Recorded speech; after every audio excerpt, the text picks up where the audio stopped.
to just automatically do that. I was livid. But you know, the point I'm trying to think is I don't know if Katisha has totally learned from this.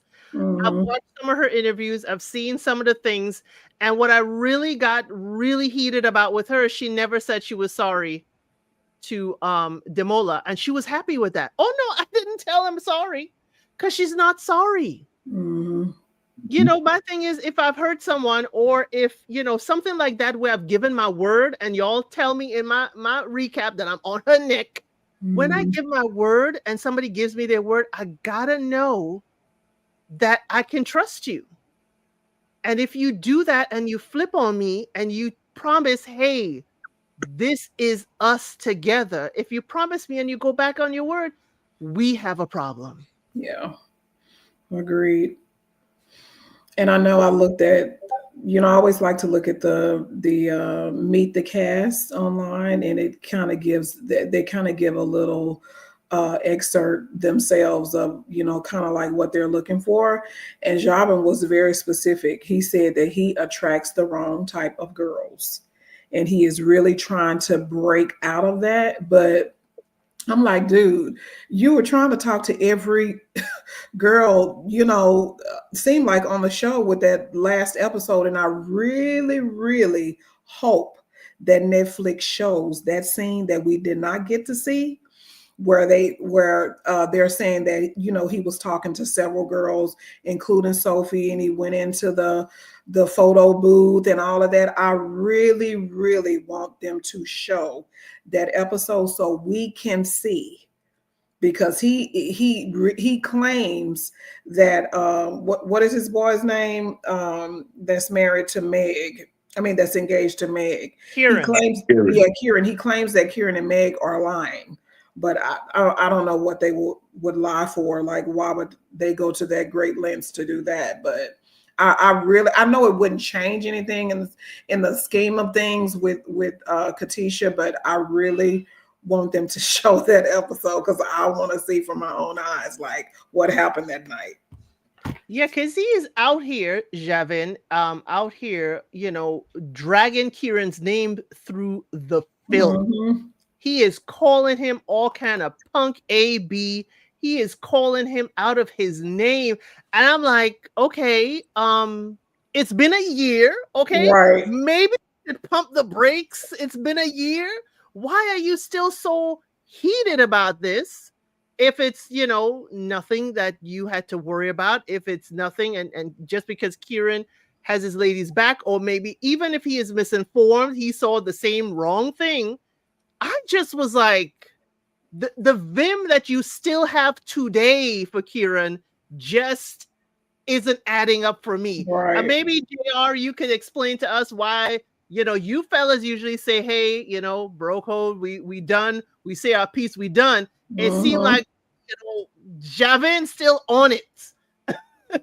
Yeah, it does. I think you're right. It was filmed last year, but the show's current. Like, so maybe they're watching it back for the first time now and it's dredging up. They have to clear up some of the things that we're seeing. But I do think I saw him, I saw Sophie, I saw a few others.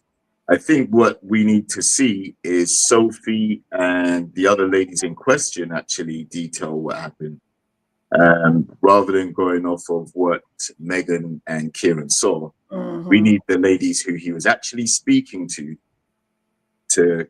clear the water, clear the air on what the speculation is, because after all, he was talking to them. So if we hear it from any other sources, it's secondhand information. So we hear it from the horse's mouth, and that will corroborate what he said, or it will corroborate what Kieran and Megan said. Yeah, because what he does not need is Mr. Spleen, okay, Patrick, being his character witness in all of this. Because once he called him, I said, game over. Right. He is not credible. Not credible. We cannot interview his spleen directly, so leave Patrick out of this, please. But it was very interesting to see that, who went out, who stayed home. And, he's going around pleading the case that certain things are edited, okay? That he did ask Katisha to come back out with them. He did ask her repeatedly, and she refused. But sir, you still got your quota left. Right. You still left. So, Yeah. are you really ready for marriage and all it entails? Because your sister told us a Mhm. whole lot. Yes. Mm. Shout Yes. out to the families who take care of our pets when we go away. The sister said, I've been, say what now? I've been engaged and planning my wedding for 18 months. He ain't ready.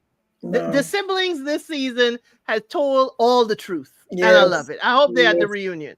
Yes, me too. JR, is your sister going to put you out like that? No, but then again, I ain't them guys. So Right. yeah, but yeah, I think that scene where she had come back from sitting down with the molar to clear the air, Mhm. and she got back to the apartment, and he, they spoke about it briefly. She didn't want to go into too much detail. In fact, she was like, you know what? I'm gonna go to bed, and kind of left the room or whatever, left him in it by himself. That to me showed the sign of their like where their connection actually is, because rather than be inquisitive or even wanting to console her if it was tough on her to go and talk, like he Mhm. didn't do that. Yep. He literally just said, "Okay, well you're going to bed, I'm not," and Yep. then put in his stuff and went out.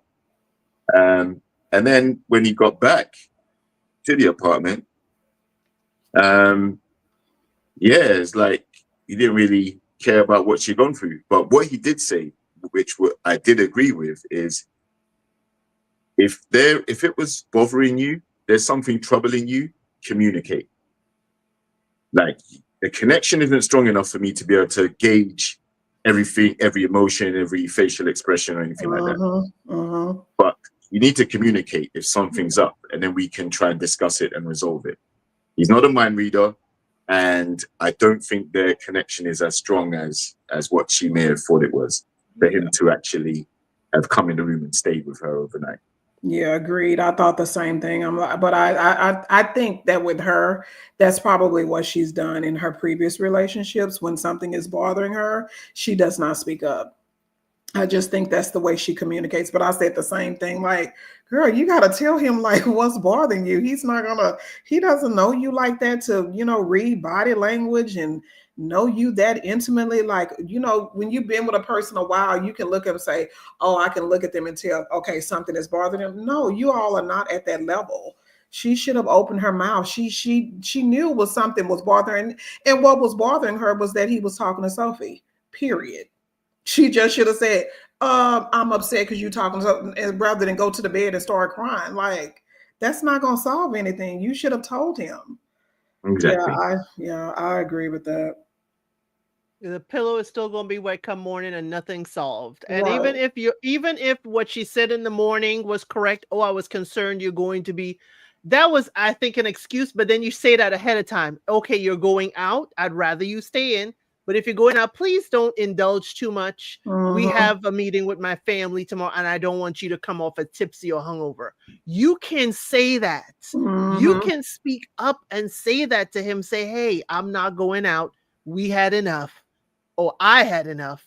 And, could you stay in? But if you're not, just, taper it off, with a little fun. You already know you can't trust him to behave when you are present at the Right. bar. He Mm. So, Right. talking, he flirting, I mean, Anu had to lift his jaw up when Yolanda walked in. yes. And he talked to her for a while. Long time. So again, you could not trust his behavior at the bar where you were present. Why did you think him leaving would be nobody would come back and tell you stories like Megan did? Come on now. Right. She looked so shocked. right. Right. And the other thing is, even though Sophie and a few of the other cast members who are not in relationships were there, Megan and Kieran were there. So there are clearly other couples there too. So Mm-hmm. the other side of it is, okay, if you're feeling down about the molar and the conversation that was had, let's go out and have some fun together. because Yes. let's remember they met behind it, like in the pods. Mm-hmm. So, and I'll also flip that by saying it's kind of too early for you to be like, you know what, I've got my missus at home and I'm gonna go out and party with Mm-hmm. everybody else. Yeah. So I can see both. Yeah. You know, like you should now be getting to know each other in person. I know you Mm-hmm. spent a little time away abroad, and now you're back in a home setting. What's Mm-hmm. the rush to go out and spend time with other people? You still should be getting to know each other. So Mm-hmm. again, that's another sign of where Yep. their connection actually is. Yeah, that's who he is, though. That's what, he did that because that's probably what he normally does. He just goes out. I just think that's just who he is. And also I'll go back to, he knew he made a mistake. He shouldn't have told her yes in the pods. He should have told her no. Like, we're not getting engaged. I'm not ready. I'm not there yet. Because he's acting that way. Right. He His know he, behavior told her no. yeah, She should have said no at that point. His behavior from the point where he, the half done notes, okay? The I ain't doing no grand gestures, so don't look for it from me. To I ain't never been in a serious relationship. mhm, To I ain't even brought a suit here to be able to propose to someone and my ankle socks is showing. right. To I ain't trying to have dinner with you 3-4 nights a week. You just Yep. gonna have to deal with it. I'm gonna be in bed by 9:30, whether you up or not. It was just too many things. He was not including a partner in his life other than Yes. to fill a need, an itch, or a scratch. I don't know what it is for Javin, but he did not sound like you are going to be my wife. When we first heard him, marriage lets the man live longer. I mean, dude, are we here for mutualness or are we here just to help you live longer? It Right. just felt like a lot of selfishness, a selfishness that people would expect to hear from someone like me who's an only child. But you're hearing this from this young man, and sometimes, not always, this could be the superstar syndrome. Is Javin still a superstar, soccer player, football player? Mhm. That's Yeah. what it sounded like to me. It's like all the girls should want me. Everybody should want my autograph. I'm still a rising star. My star ain't shooting star ain't coming to the ground yet. It's just a little too much. But that whole laugh smile, my thing is for someone like Jivan who laugh and smiling all the time, what happens when he's mad? Mhm. What happens when we know I need to see the other side of that mask, Mhm. you know, whole other side of that mask for me to understand and truly, know all parts of him because not just Javin, just even Demola. How does he get if he's angry? How does he get when he's frustrated?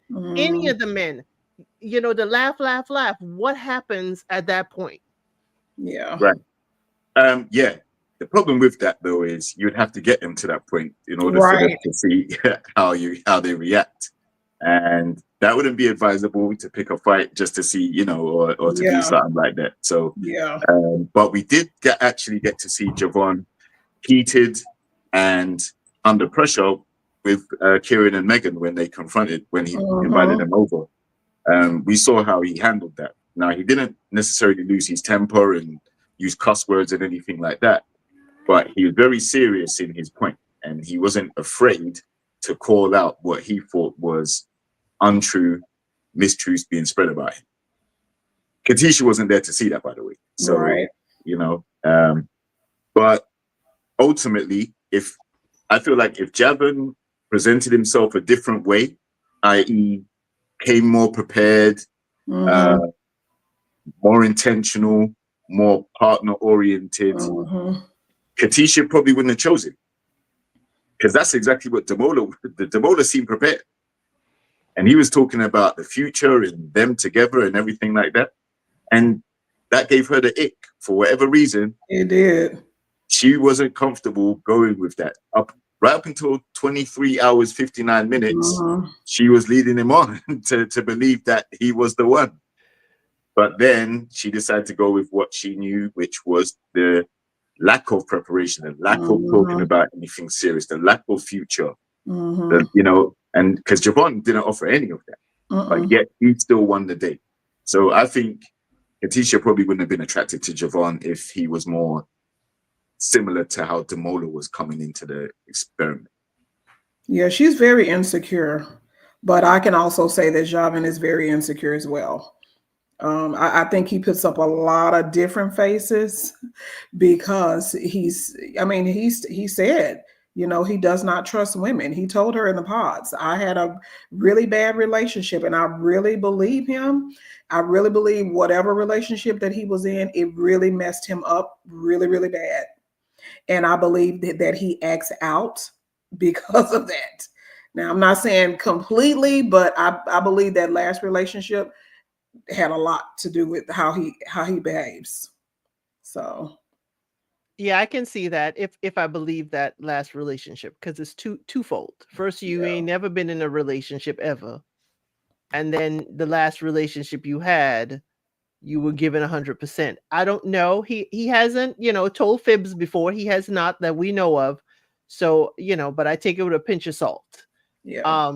But definitely I think Katisha is in the same realm as Javin, not ready for the marriage. She made her No. decision, but I don't Mm-mm. think some of these people think about marriage. Mm-mm. You are getting married, you are blending not just you with this person, your entire life, your families, your pets, your work life balance. It has to encompass a whole other person. Have they thought about this? Because the way they're moving, the way Katisha is moving, is like this man had, meaning Javin, has said nothing about the future look of you being the mother of his children, of you being his wife. Nothing. He didn't even tell you like how Billy was telling Ashley, I'd like to take you to a two-step. Mm-hmm. Nothing inclusive. Mm-hmm. Yet he's the one chosen. But she was okay with that because you remember when they were at on their honeymoon or whatever, and she said, "Oh yeah," to all of the other couples, "Yeah, we don't get together. We've decided that's okay if it doesn't work out." I'm like, "Oh, okay, y'all already talking about it now not working out." Like, wow. Mm. So it's like they see the writing on the wall, but they want to go through the motions. They see the writing on the wall. He sees it, she sees it, that she knows deep down inside that she should not be with him. She knows that, but I don't know. Okay, I have one other panelist join us. You ready, panelists?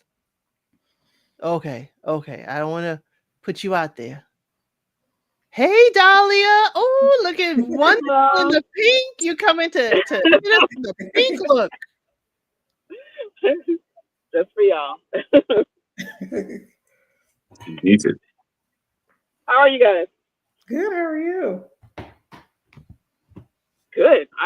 It's blazing hot, but other than Well, that, yeah, I'm great. muted. Whew. I can hear her. I can't. You can hear me?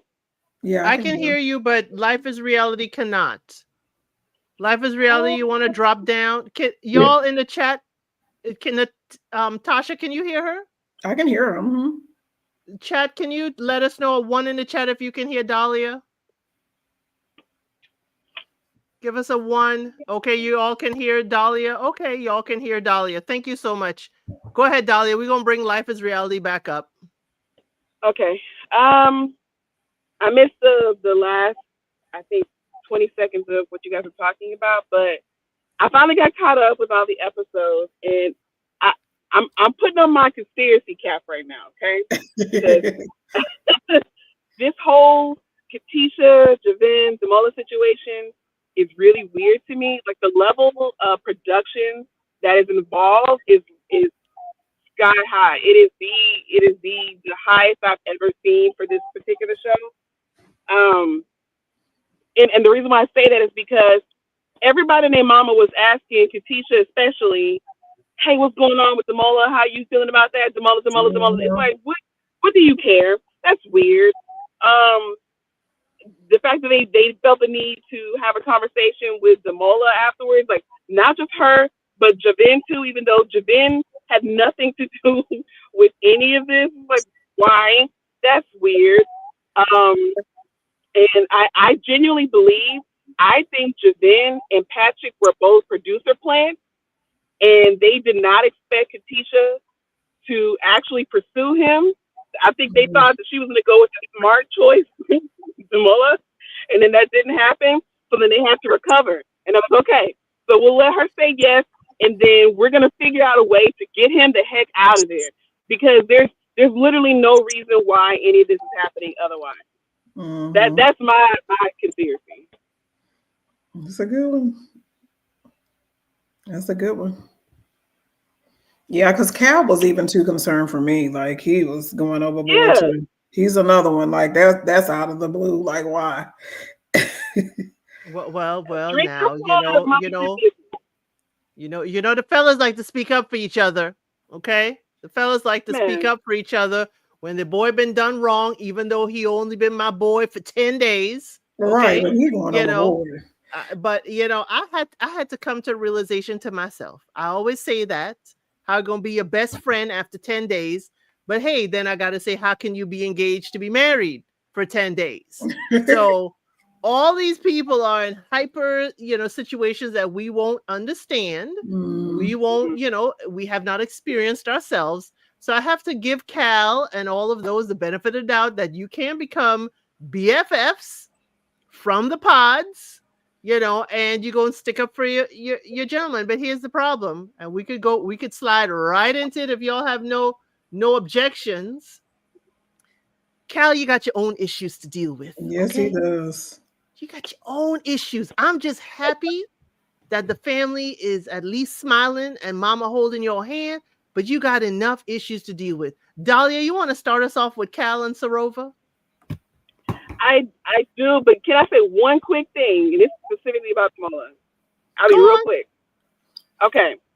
Damola, he's not ready. Okay?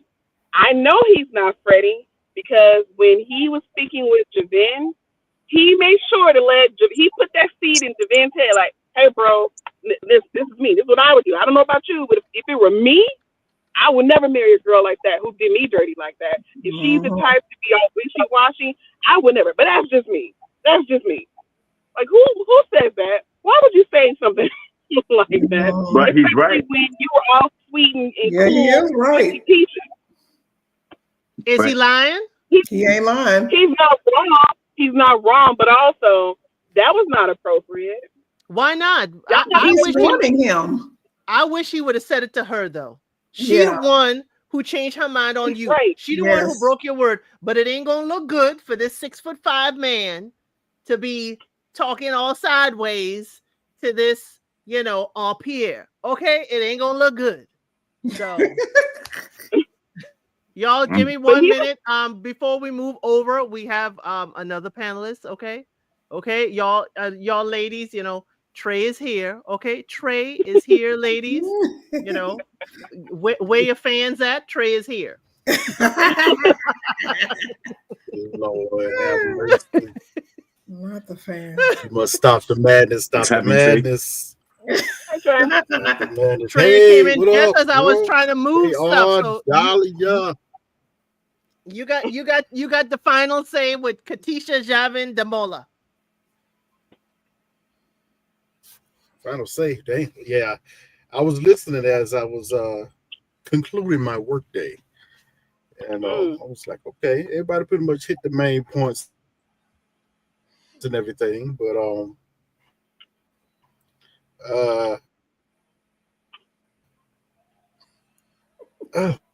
pretty much everybody said what needed to be said. The only thing that it's not a pushback that just made me pause. The whole situation with Javin, Sophie talking to the ladies while he was out. I got to be totally honest. Everyone, including Megan and Kieran, I took everything at a grain of salt because I found the whole situation suspect. Everything, including what she said. Something didn't seem right to me. It didn't sit right. Not that, I'll put it to you this way. It's not that I didn't believe what she said didn't happen, but it felt like somebody was putting a little extra on what may have happened. The only thing that rolls my suspicion that we really need to talk about is this conversation with Sophie. Because the thing that caught me, I was like, hold on, okay. No one's denying that you had a conversation with Sophie. I don't believe this whole thing when what got me with Megan when she said she was talking to his ladies all night, and when I found out when they discovered that a whole bunch of people were there, a whole bunch of people from the past cast was there, whatever. I was like, no, he wasn't talking to them all night. Okay, somebody putting a little extra on something ain't right. But when they started talking about Sophie, I said, okay, something's up with here because everyone you went to this booth with this woman, whether the booth was working or not. You want to have a discussion whether the curtain was open or closed. Okay. Which that is important. Open, closed curtain. What's going on here? But the thing that got me was when Jarvis said me and Sophie was arguing about something. I went, yeah, they got me too. Lies. What are y'all arguing about? Right. What are y'all arguing about? And he was very particular about that. They were arguing about our last date. Whose last date? Right. Theirs. What last date? No, Like, why didn't we date more in the pods? Remember, Javin, that was his line. He used that on a new. Use that on everybody. No. A new said that. Yeah, I ain't jacking that. News said that. Yeah, I ain't jacking that. What was Sophie and Javon arguing about? And the thing I found funny, nobody else asked that question. Not Katisha, not Megan, or even Kieran. Now, here's the thing that JR was getting on this. I'm going to be a little more, he was trying to be PC, but I'm going to be a little more forceful to why Javin was on Kieran's head. I'm going to be a little more forceful with it. Let's keep it real here, okay? The reason why I was a little suspect on Megan's accounting of what happened, Kieran didn't back her up like that. Not really. He halfway did it. He wasn't full board. Yo, you right. That was crazy. No. If you notice, he was real. Yeah. I'll put it this. Kieran saw Javin talking to Sophie. He went, yeah, that looked bad. If you notice, whenever it turned to what happened, whenever it went to how long they were talking versus when they actually went in the booth, that's when Kieran got quiet. Almost to the point, did you actually see it? Or you just took going off of what she said, and now because you're her fiance, I gotta back her up. His whole demeanor the entire time felt like a man, I gotta back up my girl. I hope you understand. That was his I'm here demeanor. So I don't get mine. Now what killed exactly. Now what killed me was what solidified me was when Jarvis started going off on Megan. The whole time Kieran stayed quiet. I'm like, hold on, bro.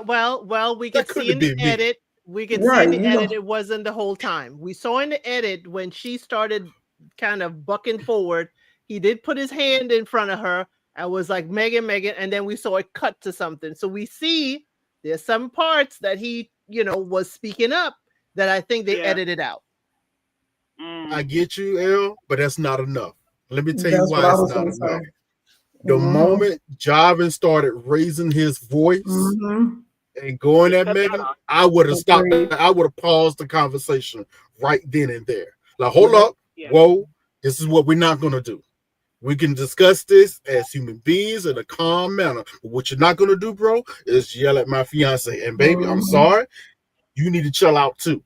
Right. Because you get in your feelings as well. But no, he just sat there. And it almost felt like he sat there because some of what Javin is saying, he couldn't deny it. He just like, Javin, I'm not a fan of him now. I'm not a fan of him, but it was suspect.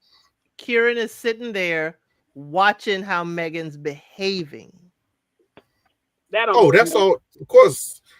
I mean, yeah, but I would. Yeah, he's going to do that regardless. Any situation your partner is going to be in, you are observing them to find out, okay, this is something I'm going to be with long term, blah, blah, blah. Okay. Because I'll put it this. It would concern me if I'm with my girl. Say me and my girl's in that same situation. We see another cast member maybe doing something that could be perceived as a little funny. Mm-hmm. How we perceive those events is going to be very important. This is what I was going to say earlier. There's only two things he kind of said it on Culture's channel. That they don't only two things out of this whole interview that I agreed with. I understood. Number one, people sometimes put 10 on to you better be very specific about what you saw or who said what and who didn't say. Because we can listen, I can see Elsa. Oh yeah. Elsa was just, she was, so and so. She was just chilling. Everybody was talking to everybody. Versus I say, I saw Elsa over there. She was having a real long discussion with so and so. I just changed the whole narrative of the conversation. Mm-hmm. Okay, I just did.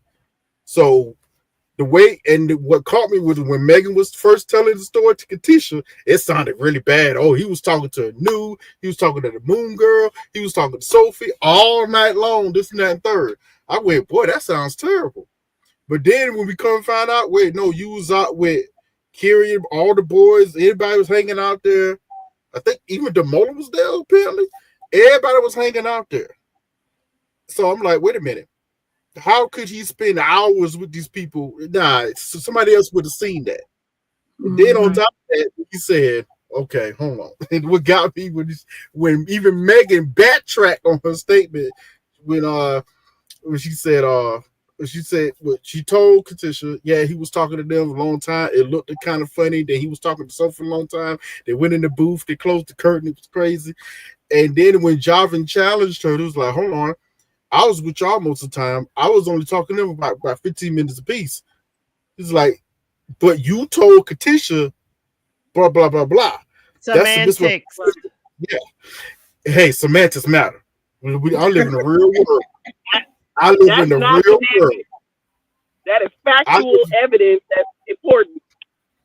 I live in the real world. You better give me all the semantics. What did you say exactly? Now, what did you say exactly? Now, what did you see? And somewhere you're gonna find the truth. You ain't denied it. He can't. Okay. That was his part. That was his part. Java never denied it. He was just weird sickle on, hey, wait a minute. I wasn't with them all night long talking to them. We was in the group setting talking to them. And the thing with me and Sophie, we was arguing. We wasn't getting snubbly chummed up. And again, I go back to my immediate question would have been, hold on, wait a minute. What was y'all arguing about?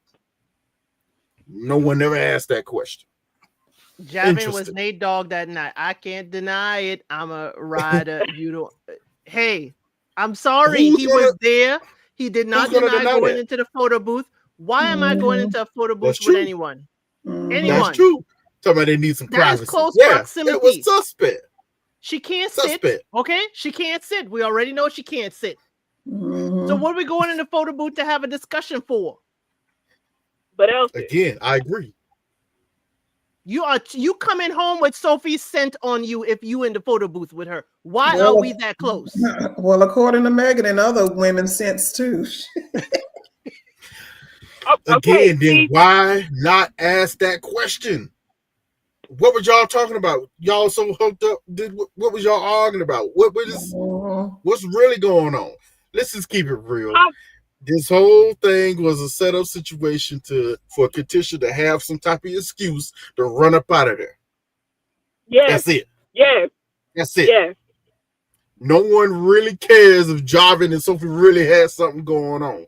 They was looking for a way to get up out of Dodge, and she got one. Now she's out of there. She's a runner. She's a track star. She's been proving that, okay? It is what it is.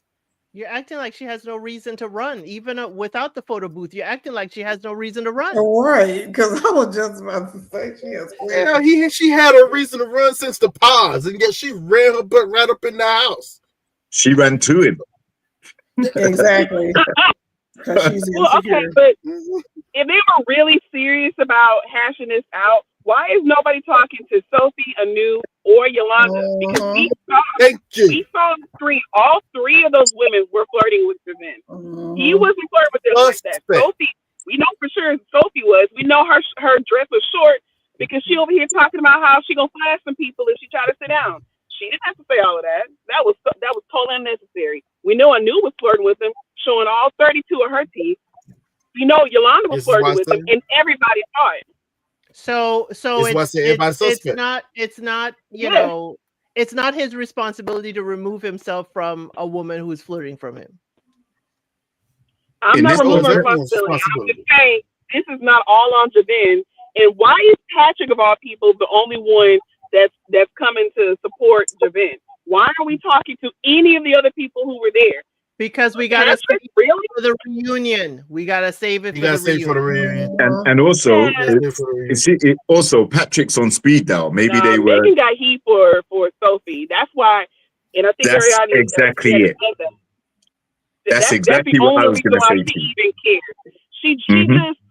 just don't like Sophie. And honestly, Megan. Well, we'll get to her in a bit, but yeah, We'll okay. get to Megan, but Yeah. JR, what were you saying? Listen, I agree with what Dahlia said. That was going to be my point. You have to realize that there was heat between Megan and Sophie when they're both competing for Kieran. Anyway, right? Yeah. So there's a reason, there's a motive for Megan to want to disrupt any connection going forward, that involves Sophie interacting with someone's partner. And then the thing Right. is, we later learned that Javon and Megan had a connection too in the pods. And it was only right up Oh. until the end when Yeah, they did. they I both didn't know that. decided to go with their respective partners. They didn't show Every- that. everyone dates 3 people going Yeah, down they to didn't the show end. that. Javan has come out to say it was Megan and Right. Katisha. And Right. Katisha in his interview. confirmed it. Yes, Katisha and confirmed. Katisha confirmed it that they were the. I don't know why he Interesting. doesn't mention who the third person is. He Right. was Sophie. waiting till the end, but Who's they have Sophie? both come out to say it. So Megan has it twofold. Is she trying to throw salt on Javin because he chose Katisha, or is she trying to throw it at Sophie because she was also one of Kieran's possibilities? Right. So it's Sophie a was- lot of faces, but I wouldn't say she trying to throw at Javin, because that's just going to free him up to be able to go to Sophie. Why would I do that? Some people Sabotage have a the current salty nature. relationship. I'm Some sorry. people have a I- salty nature. Okay. And sabotage the relationship between him and Katisha. Because Katisha's apparently her homegirl, right? They're buddies. Right. So if I it mean, you frees can up do all the Javan, at sabotage. least he's not with Katisha. Yeah, you can do all the sabotaging you want to. I mean, you can't prevent a man to talk to a woman. I mean, if he want to do it, if they're engaged, if Kieran want to go a step outside of his engagement and talk to Sophie, he'll do it. There's nothing that she can do to try to prevent that. A man is gonna, if he's a man like that, he's gonna find a way to talk to her. Period. She's not going to be able to stop that. Us as women need to stop doing things like that to try to sabotage and think a man, I'm trying to prevent him to not talk to her. Honey, you're delusional. And also, No. that was the whole point of allowing the people that weren't chosen to come and mingle with the couples that Right. have been chosen. That was the whole Right. point. It's It's a a little bit, adds a little bit of mess Right. to the situation, makes things a bit more complicated. Right. Because obviously, if you're seeing these people for the first time and you had connections with them, then you may want to have a discussion about why it didn't work out, or what attracted you to that person, and why you're with the person you're with now. So many different things. But to be honest, if they wanted to avoid this situation, you keep the single ones away from the couples once the decisions have been made. Yeah, they do that for TV, and I'm all for the drama because if the way Kieran was looking at Meg, if Meg didn't look how she looked, he would be talking to Sophie. Trust that, because he kept. Or if Meg didn't look like she would snatch him by that jacket. Yes, baby. Kieran was looking Come at on, her let's up and be down. honest. If Sophie would have opened up a little more in the pies, there would have been a match. Period. Yes. Yeah. Period. Agreed. Exactly. So now Sophie's going to be a threat to Megan regardless. Right. But where Kieran, I would give him credit, even though he did compliment Sophie, he said, "Oh, she's hot," or something like that, right? He didn't make an attempt to go and converse with her. Yeah. So I'll give him credit for that. Yes. It seems like from what we saw, he didn't have a conversation with her like that. Right. He just watched her from across the room. Perfect. Exactly. Yes. It was perfect. I have no notes for him. He told Megan in advance where he was gonna go, what he was gonna say. Complimented Sophie, said, "Hey, listen, I don't think I was wrong to give her a gift. I was wrong for how I did it. My bad. My bad. I'm gonna go ahead and head on back to Megan. You have a good day. We good? We good? Cool." And then he kept it pushing. He didn't linger. Right. Stuff like that. That's exactly what you're supposed to do. Mm-hmm. Oh, Yeah. I love this. What's under her dress either. Listen, Kieran is very calculated. I've Yes, been he is. noticing that he's Oh, very he a player. calculated He a player. with how he moves. Yeah, he's a very good-looking guy. calculated. Yeah, He's he's not treading real stupid. lightly. He's not He's stupid. not He's not. stupid. He's media Yeah, trained. he's That's not, that's for why sure. that's why I said it was so interesting of how he would the whole Javin and Megan between Javin and Megan, I expected that. How Kieran was reacting was what I was interested in. Because I'm like, his reaction is very interesting during this whole situation. Nah, it's suspect on this whole thing. Everybody's suspect. Because Elsa, you made a point early on. Yes, the Jonas is on Javian to not talk to these other women, but come on, this is TV. We know what this is for. Exactly. But I you're find it giving very him content. interesting. I find that's on him. But I still find it very interesting that we still want to ask him all these questions. I got questions for Anu. I got questions for what's the other black girl name? I keep getting her name. Yolanda. That didn't make it. Yeah, she didn't make it on. I got questions because, like the Dahlia said, they were flirting with him, back with him, actively, openly. I'm like, this is strange. What's going on? Come on here? now, Trey. Yeah, that doesn't look good either on their part. Let me speak up. Let me speak up for Yolanda. Yolanda asked him, "Are you happy?" He drinks. Yes. Are you, how are things going? Are you, ready to get married? He drinks. Now, there's a whole lot. That ain't a whole lot of flirting, but it is flirtatious. But the man, when you do that, and you ain't answering, you answer. Right. Come on now. I'll be honest with you. Listen, El, you're right. But I'll be honest with you. I've been in that situation before with a potential girl I almost talked to, and she come up to me like, "Hey, are you happy?" No, I know what that means. I know what that means. I know what that means. So why can't he say yes? No. He should have said yes. Yes or no. Yeah, it doesn't even matter. My point is why she asking the question. Isn't that a standard question? You all just met each other. You just went on holiday. You just moved in. Yeah, all of these things have happened. You never met before the reveal. So it is a legitimate question. Yeah, it could be. It could have been genuine, coming from a genuine place, not necessarily that she was trying to insinuate like she's asking questions because she wants to be with him. I didn't get that from my interaction with her. Now maybe she was flirting. Elsa, I have never asked a woman that I didn't want to smash again, was she happy? I have said, I am happy for you. Because and if especially I'm genuinely happy for her, she's moving on. I got some instances that have gotten married, and I'm happy for them. I was like, I'm so happy for you. Congratulations. And I was genuinely happy. Now, if I asked him, are you happy? Oh no, I'm trying to slide back in. Nah. I'm trying to slide. Everybody that asked that question, you can't go nowhere. It's a seed. All I'm saying, it's a seed planted. You leave a door open. Right.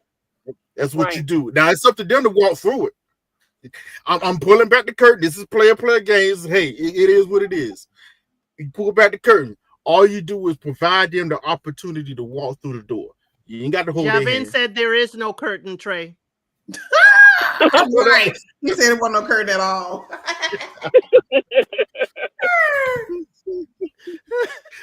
So they do have photo booths like that don't have curtains. Yes, they are photo booths with that. And and if y'all want to go to Reddit, there's a whole subreddit where they did go back to that GAY bar. That is exactly the name of the bar. And they found that, they took pictures they saw pictures on their site from a year ago that showed there was a curtain present. Now, It may not have been one present, that night if we were filming at that bar because, the camera wants to catch everything. But they were there after, the cameras were over. So we shall see what the reunion will say about this. My only thing with this whole thing, I ain't putting too much heat, any more heat on Javin. My heat is on Katisha. The lack of apology for Demola, girl, that was a little savage. Yeah, that was a little savage. You want so much not to be a villain. You have given yourself the villain crown of this season. I'm sorry, Javin. Javin is a close second, but he ain't never lied. She just accepted the foolishness. I don't think she really cared that much. I think the only reason why she even doubled back to Demola was because she was getting heat from the rest of the cast about it. If they never said anything, I don't think she would have said two or more about him. I really don't. I don't think she really liked him like that. It's very clear she had no sexual attraction to him whatsoever. Then why walk into the women's lounge, say Demola is my man? It's on camera. Because she's wishy-washy. And he's saying all the things. He's literally saying all the things you're supposed to do. And honestly, yes, this is the man you're supposed to. He's showing you attention. He's showing you intention. Like, come on. Right. Yes, this is what you choose. But she always was feeling Javian in the pods, period, for some odd reason. Now she's feeling that egg on her face. Okay. So we have spent almost an hour on this couple. This is, please make sure y'all have hit that like button. Okay, make sure you're subscribed to both of our channels. Life is Reality is also simulcasting this on his channel as well. We're gonna move on to the next one. Okay, we were gonna say who was in their business. Okay, I was going to slide on over there. Cal and Sarova. Cal felt like he had to speak up for Demola and get Katisha to, behave, in a particular, explain yourself, like she at the principal's office and he's the headmaster. I'm sorry, Cal, mind your own business. You got to get over the meeting of the family. And I have to say, camera crew, y'all did y'all thing with Sarova's family. Because the look her mama and sister, when they turned their head at the same time to look at Sarova and say, is this the peasant that you have brought before us? Exactly. I was like, y'all no drama. Yes. Y'all no drama. Cal, I know your heart was racing. You were about to fall over. Your brother's words were probably in your mind. But I'm hoping that you have, kind of gotten over this hump, because it's real hard meeting the family.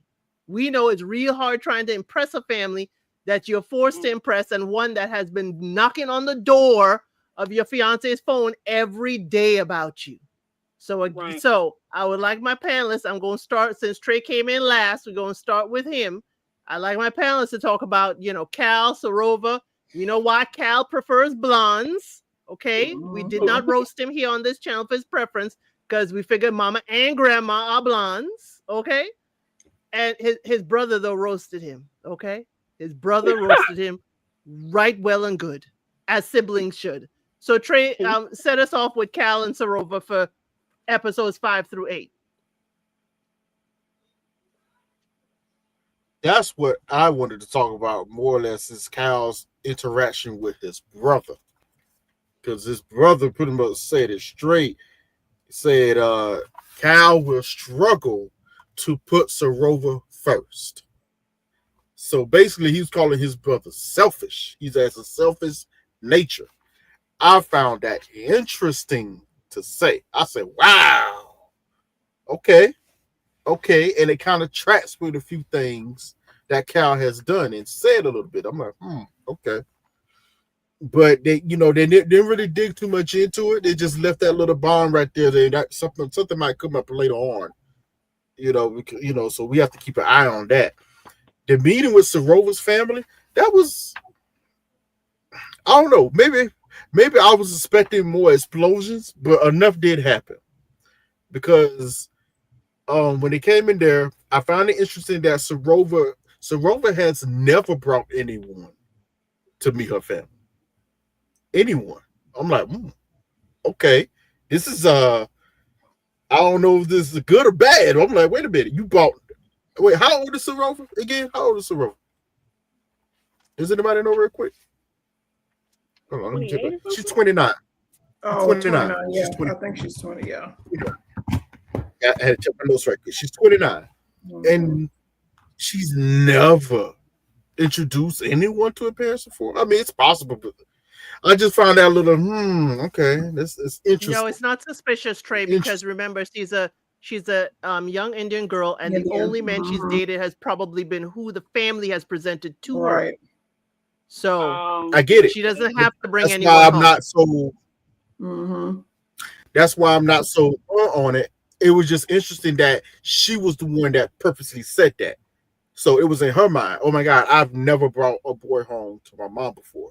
So in her head, okay, this is a big thing.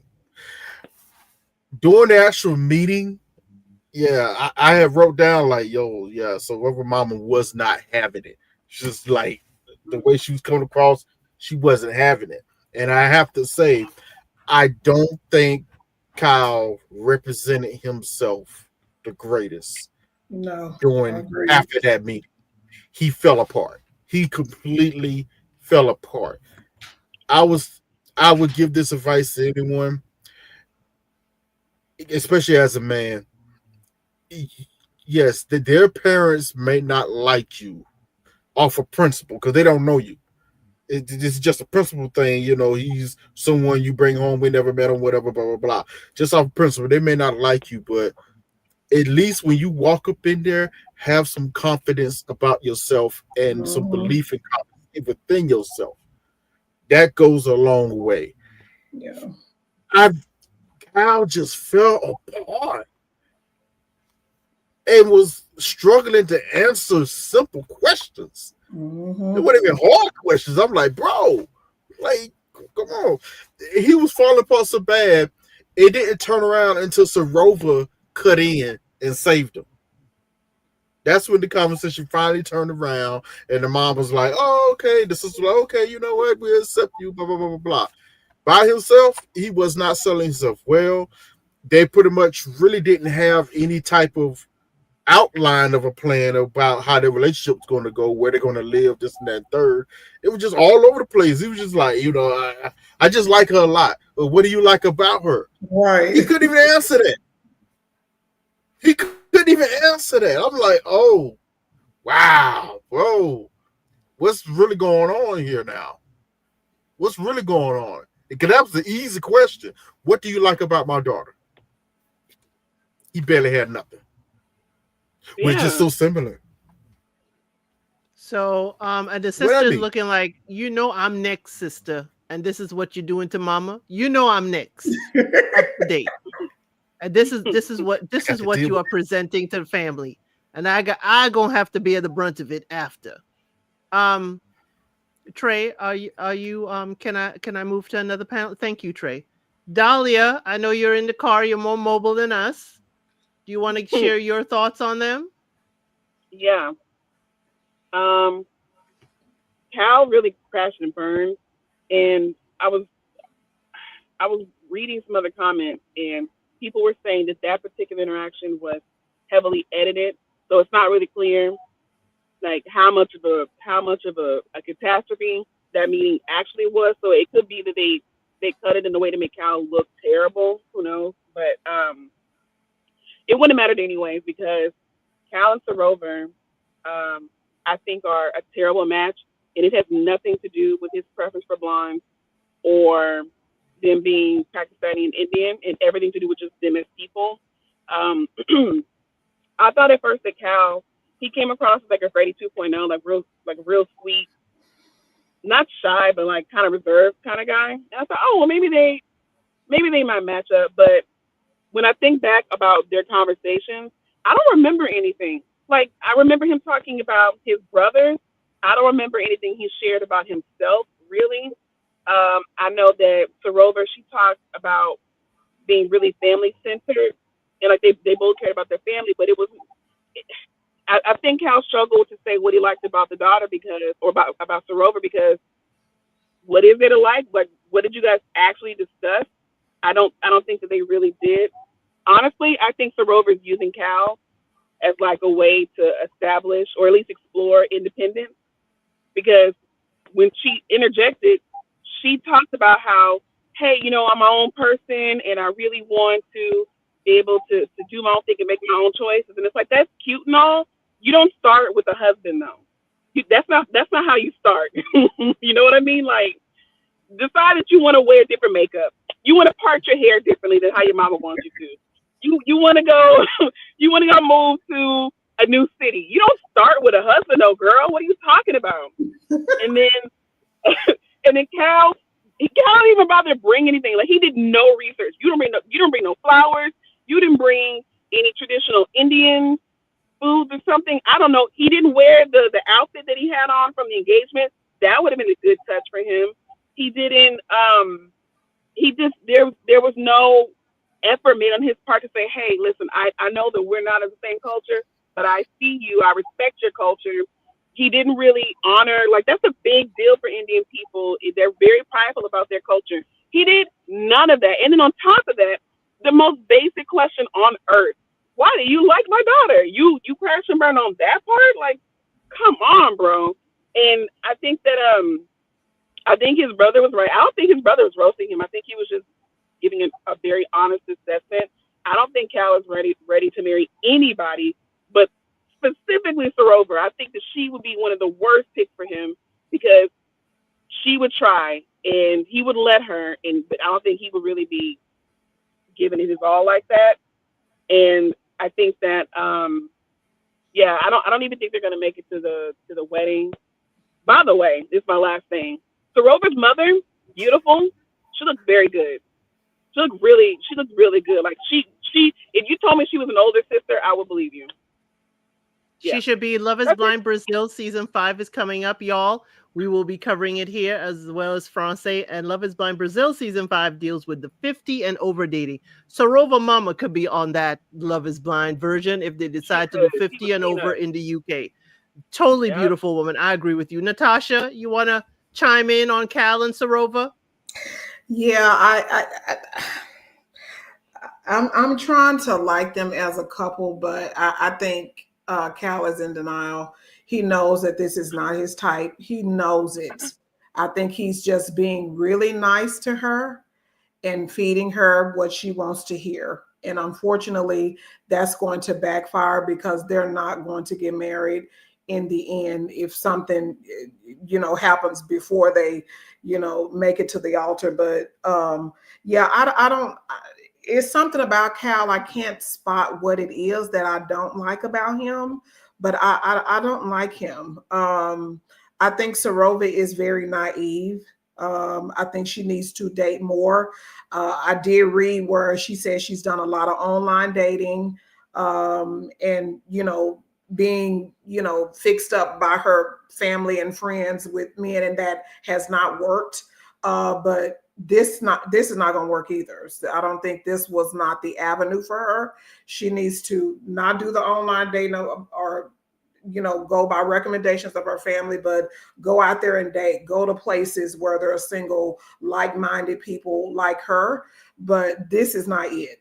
I think she needs to date more because she's really naive. She's not ready to get married either.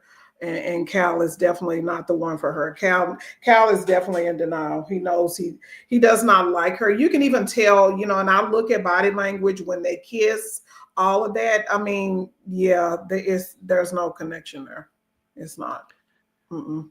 So life is reality. JR, did Sarova prep Cal, or did Cal forget everything she tried to prep him on? What happened? I know you have met some parents in your lifetime. Have you fumbled it this much over somebody you wanted to marry? No, not me personally, no. But I think there are a couple of things that are happening with Sarova and Cal, which are just bubbling underneath the surface, haven't risen to the forefront yet. I know, like, obviously he comes from a mixed background, Pakistani background. We spoke about the issue that Pakistan and India have. They're on the same, they have a border, but they're at war and things like that, right? But I don't think it's that deep. I think what it is Cal does have a type that he's used to dating, not basically because his mum and his grandma look a certain way. No, it's in his environment. The type of ladies that he's experienced up where he lives, there's more certain looking type ladies than there are of others. And then so it's really about opportunity and availability, right? But in that regard, in my opinion. I do think that Sarova she's trying to establish her independence. She's trying to also not go a traditional route. I think she's trying to not rebel, but say, listen, I'm a modern lady growing up in this culture. So I have the freedom of choice to date and marry who I want instead of an arranged situation or a situation that my family necessarily play a major part in picking my partner for me. She wants to do it herself. Yeah. Now, going on this show gives her the autonomy to be able to do that. But, behind the screen, you don't know who's standing there. And when that screen came back, I think she is pleasantly surprised. She did also say that in her previous dating experience, she only dates handsome or pretty Indian guys. So she usually attracts good-looking men, in her opinion. But I don't see that same energy from Cal. I think he's trying to be nice, trying to give it a try, but the attraction isn't there. I think he's trying to, work on it, which to some degree I commend him for. Give it a try. Nothing major has happened yet, but I think the moment things start to, their arguments when they start to happen or disagreements over where they're going to live. And let's face it, where he's from is it's not a place where most people want to move to. I'll tell you that now. I can't think of any reason to want to move to Wigan, to be honest. If you're born there and you live there, I think you're trying to get out and go to a bigger city where there's more opportunities career-wise and financially. So I don't see her uprooting from where she lives, especially, the education she has and the background she has, the family maybe more well-off. So moving to where he lives, that's going to be a bit difficult. Maybe he's looking for a way out of Wigan as well. So that's where she comes in. Like he might move to where she is. But until they really have disagreements and or conversations that may be difficult, that's where I'll be able to tell where their connection really is. Because Cal seems to be doing all the fluff. And I'm not saying he's not genuine, but we can all see that Sarova is not who he was really expecting to be behind that screen. If it was a Sophie, then I think there'll be more trust. Or a Bada. Definitely. Right. But not Sarova. So we're all saying it seemed like that, even with that awful haircut, Dahlia, okay? Even with that awful haircut, Cal is the one pretending to really be all in. Because unfortunately his barber ain't all in. And he has heard y'all, okay? He has heard y'all talking about his haircut, and he put it on TikTok about his haircut. So y'all can lay off of him. Okay? Well, listen, it's his fault. He shouldn't have cut his own hair in the dark. Exactly. With a knife, with a butter knife. He did that to himself. He has heard you. He has heard all of you and what y'all are saying about his haircut, okay? So, I'm glad. That's why I always love having Life is Reality here. He is our UK representation. He's our diplomat, okay? He is our ambassador from the UK. So he can let us know exactly what Wiggins is about. That Cal opportunity to date out, someone else ain't that much, But, at least we know his grandparents been married for 60-something years. Mom and dad didn't work out. And what I want to know more about Cal was going to see his dad in Dubai a way for him to tap into that side of himself and his culture. I wondered, I don't know if it is, Dahlia. You could shake your head, but I wonder if it was also that, because I'm not sure of the Pakistani representation in Wiggins. Would he be able to know that much? Or did he get that suit jacket in Dubai? That's what I'm thinking. Yeah, but But you're shaking your head, Dahlia. because if you were gonna try and like really connect with your daddy's culture, why would you go to Dubai of all places? Those are not Because that's where that's their daddy culture. is. Daddy's I know, but that's there. their culture. And there's a lot of That's their, Pakistani people there. Mm. There are. There are. You find a lot of different nationalities in Dubai. But the thing is, the dad may not have been comfortable coming back to the UK. Maybe they're estranged. She's estranged from the cow's mum and the family and stuff, and he's built a new life over there. yeah. But um, you know, like I said, like we can all see Cal may be a cool dude, a nice guy or whatever, but I think how he lets her down if he's going to, and how they handle the disagreements. That's really where we're going to see the connection. I kind of think that Sarova will be someone that's a bit more pushy, and Cal is a bit more reserved. So that's what I mean when when the arguments happen. How forceful is she going to be, and what does he do and react? Does he shut down completely? Does he walk away? Does he snap? You know, so that's going to be telling for their connection. Well, let's take a detour from the usual couples to one, connection that dissolved before it even left the pods, but they came face to face with each other at the mixer. Okay? And she finally sang for him, y'all. She finally sang for him. His do-rag did not stop her from singing for A him. hot Okay? mess. So somebody in the panel said they wanted to touch on Patrick and Anu. Who was it? I thought it was Dahlia. Wasn't it you, I Dahlia? thought it was Dahlia too. I thought you said you wanted to touch on Patrick and Anu and Mm-hmm. her getting at him. Well, I'll touch on Mm-hmm. it. Yeah, I'll say I'll start it something. off. Okay. Anu, you know you're wrong for that, for singing for the man finally when he didn't ask for it. But Patrick, I saw you rubbing your tongue against your teeth. You were 95 degrees hot, and it had nothing to do with the do-rag. She was right. Leave the do-rag in the car, okay? Leave it in your pocket or in the car. It did not go with your outfit. You did not come in there giving the, Sophie strut strong, okay? Sophie had the strut strong that night with Anu and Yolanda. Patrick, come on now. You know it was a dig. Glad to finally hear you sing. You know it was a dig. Now, Anu, I don't think he completely robbed you of the whole experience, but I understand why. Because Patrick's out here saying that he really didn't have a connection or romantic feeling towards her for a while in the pods. So if you had said that earlier, Clock, she might have focused on someone else. But Anu, you looked good. I think it was a little, 10 on 20, just a tad bit.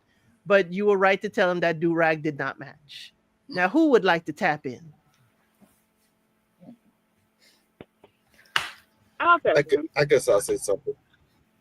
Hold on. Okay. Go ahead, Dahlia, and then I'll have Trey. Okay. So,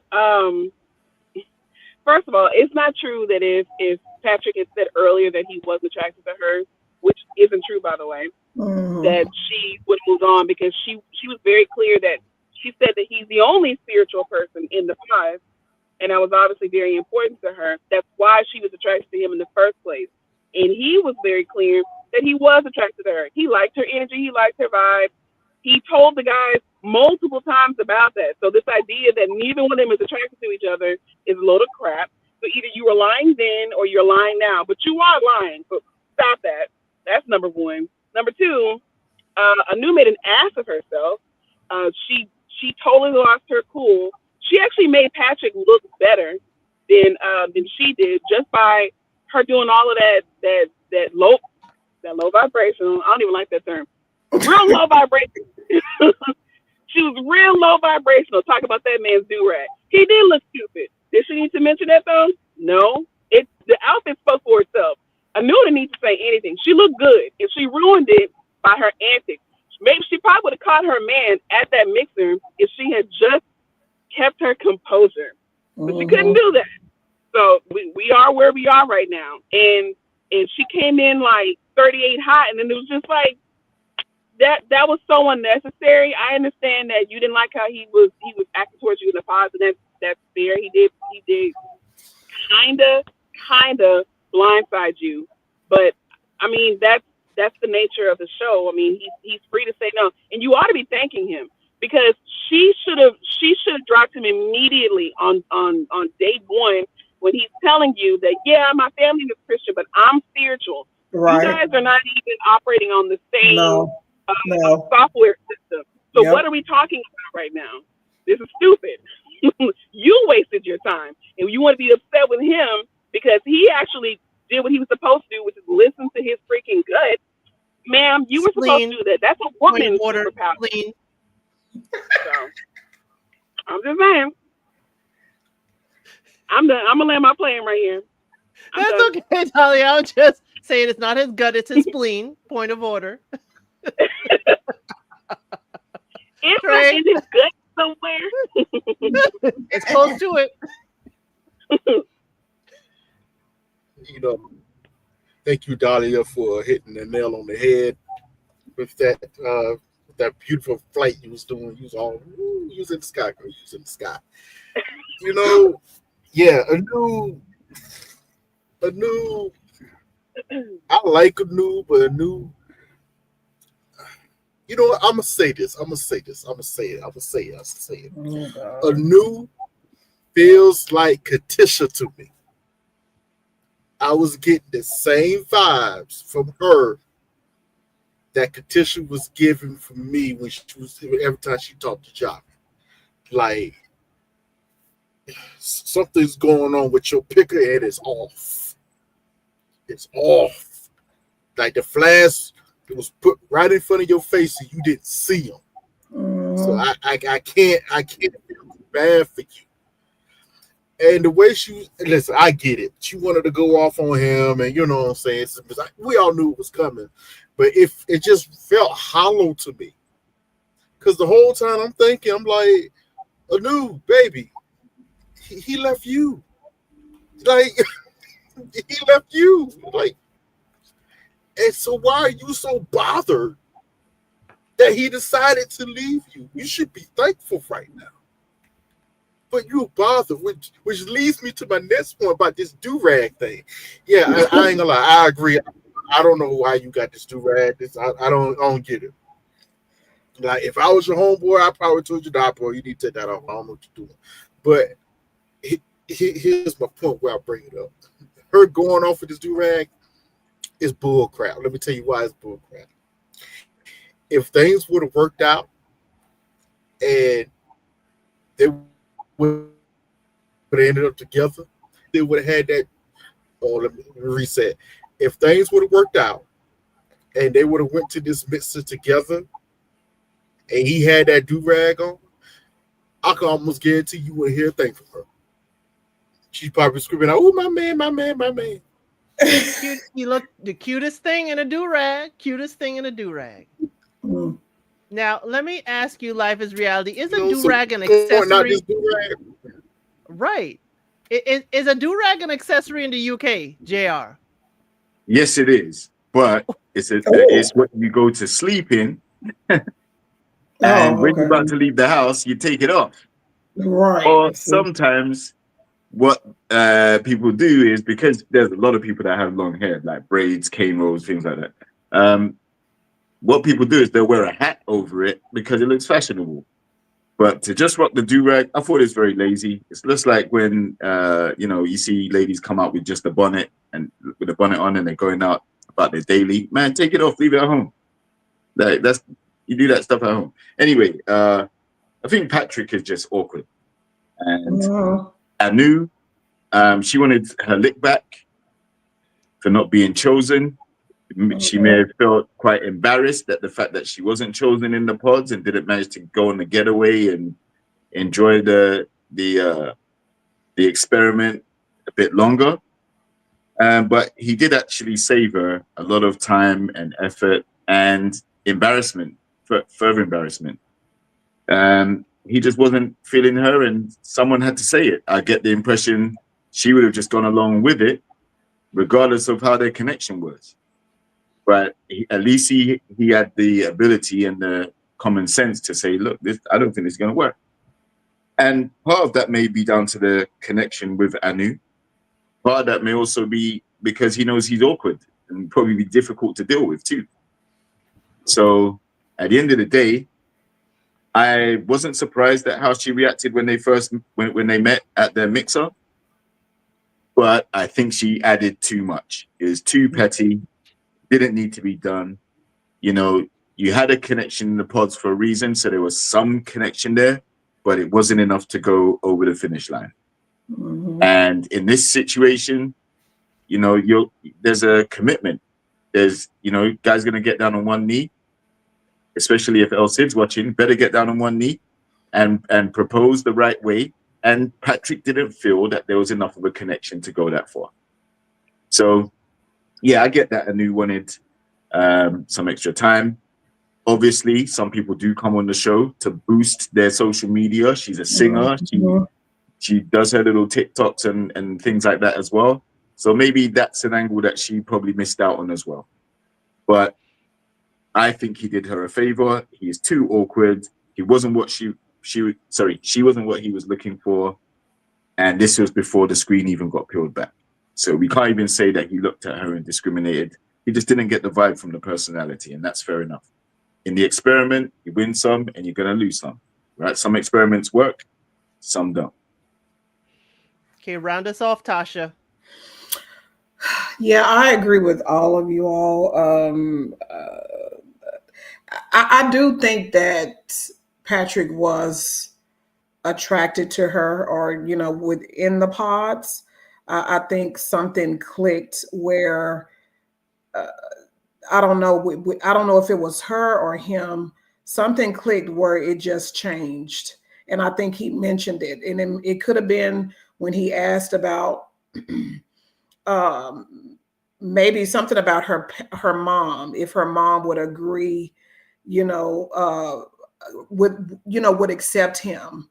And I guess I'm saying with the spleen and all of that, his spirituality, whatever his spirituality is. And I think it was that question where it just changed for them. But he definitely was attracted to her.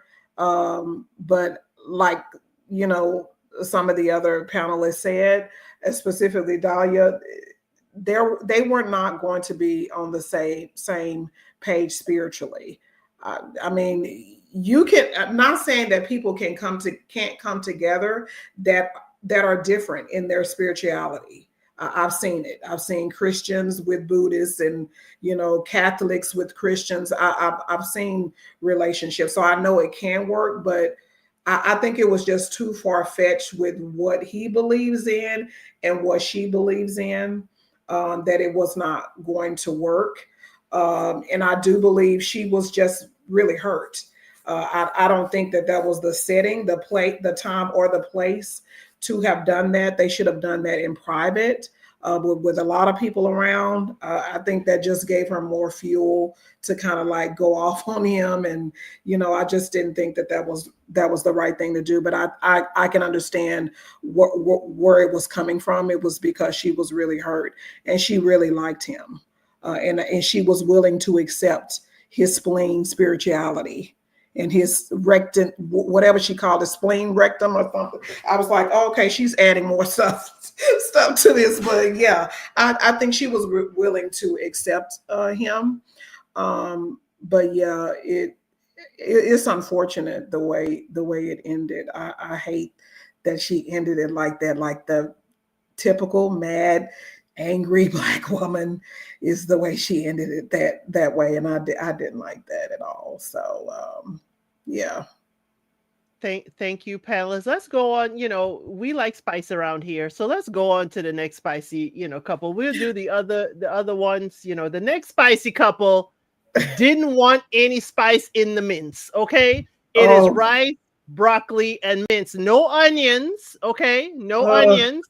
A slice of cake is 600 calories. If you ladies out there are wondering, okay, you can't have chocolates. You can't have none of that sweet stuff because he needs to be on a strict diet because he's into physical fitness and he's a trainer within the military. So, hey, you can't have nothing but what we need right now. You don't just buy groceries just because, and there's no seasoning in the mints. Who would like to talk about Billy and Ashley and why in the heck are we jumping into a lock for the Loch Ness monster to come gobble us up? I think Billy was trying to get rid of her, but that's just me. Y'all, I know I'm just putting 10 on 20. I know that was not the area with locks. I know. I'm just putting 10 on 20 on this, okay? Why am I jumping in freezing temperatures doing a cold plunge with this man that I don't even know if I'm going to marry? Who'd like to jump in this one first? I'll jump in real quick on them. Okay, My Tasha. thing of it is with Ashley and Billy. I mean, in reading Ashley's background, she also was, I think, in the service as well, if I'm not mistaken. So they both have that in common, but I think his has taken him to another level because they're having issues about food and she can't eat certain sweets and all this. Yeah, that's throwing me off. But what really is throwing me off is that his excuse, and his dad even said it, that he said it, is her job. And I don't know how many times that she can tell Billy, I am ready for the next level. I am ready to get married and settle down. My job, it is what it is. I'm willing to not do my job and find something else to do. Now, she has told him that several times. What I'm not understanding, that it's not registering with him, which is making me think that it's really not her job. It's something else. I don't think it has anything to do with her job, because if he was in love with her, he would make it work. And she's already said she's willing to compromise. Billy does not have a compromising spirit at all. That's what I'm gathering from him. He wants her to make every concession, every sacrifice, but I don't see him I don't see him proposing any sacrifices that he's going to make, because it takes two in a relationship. And I don't see him doing any of that. So I definitely think that he's going to keep riding that wave until the altar and say that it's her job, when it's really not her job. It's something else.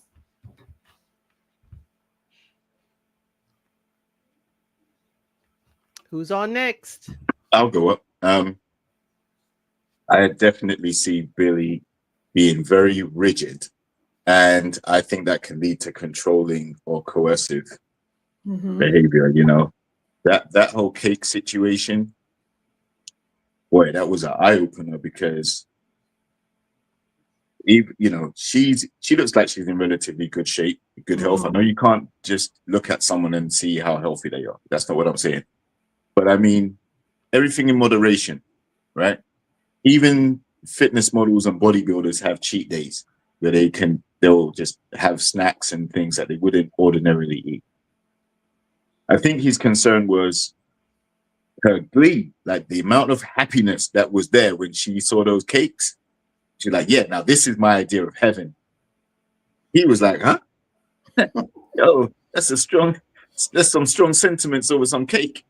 Listen, I've got to protect my body, so I eat broccoli and chicken and this and the other. Billy, you eat what you need to eat. You're the one that needs to be disciplined and regimented for what your role is, right? You cannot police what she eats. You can say, you know, I eat clean, and, you know, if this appeals to you, we can do this together as part of our lifestyle, the lifestyle choices we have. But ultimately, if she's someone that wants to have a cup of tea and some cake every now and again, then there's nothing wrong with that. So I think he completely blew it out of proportion. The thing that surprised me the most is actually when they sat down together and he said he was 50-50 about their connection. And man, I could see that really shocked her, right? Because where did we see anything in their connection so far that would lead it to a 50-50 situation? He completely seemed all in, and so is, and she definitely all in. So how did it deteriorate to 50-50, Billy? And that, to me, could be an excuse of her job. He did say he had prior experience of dating someone in that field before. Also, there may be time away from home if she's away 2 or 3 days a week or whatever. She's not, but so is he. He's away as well. Mhm. He's on a military base, whether it's local or not. He's still got a job to do where he's not working from home. So I don't understand how she can really compromise with that, because if you're working in the air industry like that, then you don't really have much flexibility. Like, you're on for a few days and off for a few days. That's pretty much fair. That's even, right? Maybe you can try and match your schedule so when you're both home together, then you get some quality time, and then you both go off to work for 3 or 4 days or whatever. But yeah, like, I think the thing that made my ear stand up is Billy's ability to just quickly switch, to change the mood so quickly and sap the energy from her. About the cakes, wanted to take away the joy that she felt when they're sitting there romantic by the lock. Bam, just burst her bubble again. You know, she was really taken aback by that, and he didn't seem to want to console her either. You know, he just felt like he was laying his cards on the table, and it's unfortunate, but I'm 50-50. How does it get back to 100% then, Billy? Like, you need to outline what it's going to take to get you back there. And because she clearly doesn't know. She clearly was blindsided in that moment. So if this connection is going to survive, I think Billy needs to overcome the level of feeling he has if she makes choices that he wouldn't necessarily make himself, as long as it's not anything egregious to their relationship. But if it's lifestyle, she's not a PT army type person. Her lifestyle has been different. So give it the time for you to kind of mix and blend. So what, and I don't know if it's going to be a yes or no, but I'm leaning against it potentially being a yes for them. But I do have reservations that would lead me to believe it could easily be a no too. But I'm slightly leaning towards a yes. Well, it can't have cake at the wedding, okay? We cannot have No, cake no, it's at the 600 wedding. calories. 600 calories per slice in them wedding cakes. You That's can't funny. feed him the wedding cake either, okay? It's not Exactly. around the holidays. No, You no, cannot feed him the wedding cake. we're not Dahlia, feeding each other cake. We're going to feed each other carrots. there you go. Carrot. Oh, God. Listen, Maybe man, carrot cake. Can we compromise carrot cake? no, that ain't Yeah, even good. Dahlia, what do you got to say? Yeah. This couple is interesting because I actually thought coming out of the pods, they were the strongest match because I felt like their temperaments were really complementing each other, and they had their lifestyles take away their jobs, but the actual lifestyles I thought were pretty comparable. Sounded like they had similar values, and I thought that they would. And then on top of that, they're, from what I could tell at least, they're genuinely attracted to each other. So I thought, oh, okay, this will be the one that actually does make it, and they're gonna stick together. But then their whole thing with the grocery store was bizarre to me. And it wasn't because he was so rigid with his food. I actually don't care about that. I don't know if he has an eating disorder or not. It makes sense to me with his job that he would be very particular. And some people are really, they don't really care about food like that. Like they will legit just eat the same thing every day and it's not a problem. My brother is like that. He's autistic, but he's routine based. So he has the same thing every day and he's fine, right? As long as you don't mess with his food, he's good. So maybe Billy is that kind of person. What I had an issue with is the fact that he felt the need to make commentary about what she's eating as though it would affect him. And I thought that was bizarre because it felt like their boundaries are like bleeding into each other. And then she took that to heart and it I don't know, I think she thought maybe he's forcing her to eat like him. And it's just like, you don't have to, neither one of y'all literally has to change anything. You can just put your stuff in a different cabinet and then it's out of sight, out of mind, right? Like unless he's insinuating that he has some sort of an eating disorder, because there are binge eaters like that who, if it's in the house and they're triggered, they're gonna stuff their mouth until they're like in pain. So I don't know if that's his deal, but I didn't know why this needed to be a thing. And then this whole job situation, Ashley said from jump, before she even met Billy, she knew that her job was going to be an issue, and she was already prepared. She told him multiple times in the pods even, "Hey, I'm gonna make the switch to ground crew because I want to make sure that I have enough time for my person. I know that my job situation is really not suitable for a married woman's purpose. Me as a single person, not suitable as a married woman. Fine, perfect." The fact that he's really given grief about this, when he already said, um, he said it would be like a few months. You're comparing a few months to decades of married life. That is weird to me. Especially when I don't know, I think maybe JR is when he brought this up, but um, his situation, his job situation, is far less flexible than hers ever could be. You're in the military. He even said it would take 6 months just for his request to go through to change command. Like, what are we talking about right now? Like, the level of inflexibility that he has is concerning to me, because it speaks to both selfishness and self-absorbedness that I don't think Ashley has. And it does seem like she's making all the concessions here, which really isn't fair to her. It doesn't seem like he has any ability to be creative, or he has any endurance when it comes to this sort of thing. Meanwhile, since he's in the military, you have people who they would get married and then they would have to deploy the next day. And for like the first 2 years of married life, they just never saw each other. They over here writing, Dear John letters and stuff. And you over here complaining because you have a long commute. In UK terms, a long commute, that could be 30 minutes for all we know. You guys, y'all talk about distance. It's nothing compared to U.S. terms. So when I hear Europeans talk about about time, that will always get a giggle out of me. I'm in Texas, honey. Like, it is nothing to clear an hour. Like, it takes me an hour just to cross the city of Houston. And the way they talk about it is just like, be so for real right now. You know what I mean? Like, stop. It's not that deep. And y'all have trains, so I don't know. I just thought I don't. It's weird to me. One last thing, Ashley. I do like the fact that when she was talking to Billy after the grocery store and she was explaining her position, I loved how she communicated that. I feel like her and Kieran are the best communicators out of that entire group. She was really clear. She was direct. She explained her position. She didn't accuse him of anything, but she was like, "Hey, I'm really worried about this. This is how I'm feeling. This is why I'm feeling like this. This is what I would like to see going forward. How can we get some resolution here?" It was like, that was perfect. You know what I mean? Like, if you're really trying to be a good married couple and walk away with resolution and not make it be an argument, how she did that was perfect. And she didn't avoid it. She didn't sit on it. She wasn't passive aggressive about it either. Like, that's really good.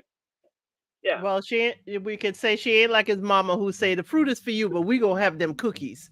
Trey, Trey, what you gotta say about Billy and Ashley? And do you put onions in your mince? Damn well sure. What the hell? No, I'm sorry. That's not everybody. That's not everybody. Okay, so anyway, oh God, I'll start with the grocery store. That was the most ridiculous argument I have. It was the most ridiculous, serious, but also unserious argument I have seen in a while over grocery. Now, it is important because I'm going to piggyback on something Dolly had just said. This whole argument almost feels like it was set up just to see what our conflict resolution would look like, or how would that unfold. And it didn't dawn on me until Dahlia said something, the way she handled the conflict resolution, because if you notice, the way she handled it, he was on board with it. So, okay, cool, blah, blah, blah, blah. Said all the right things, Everything was smoothed over.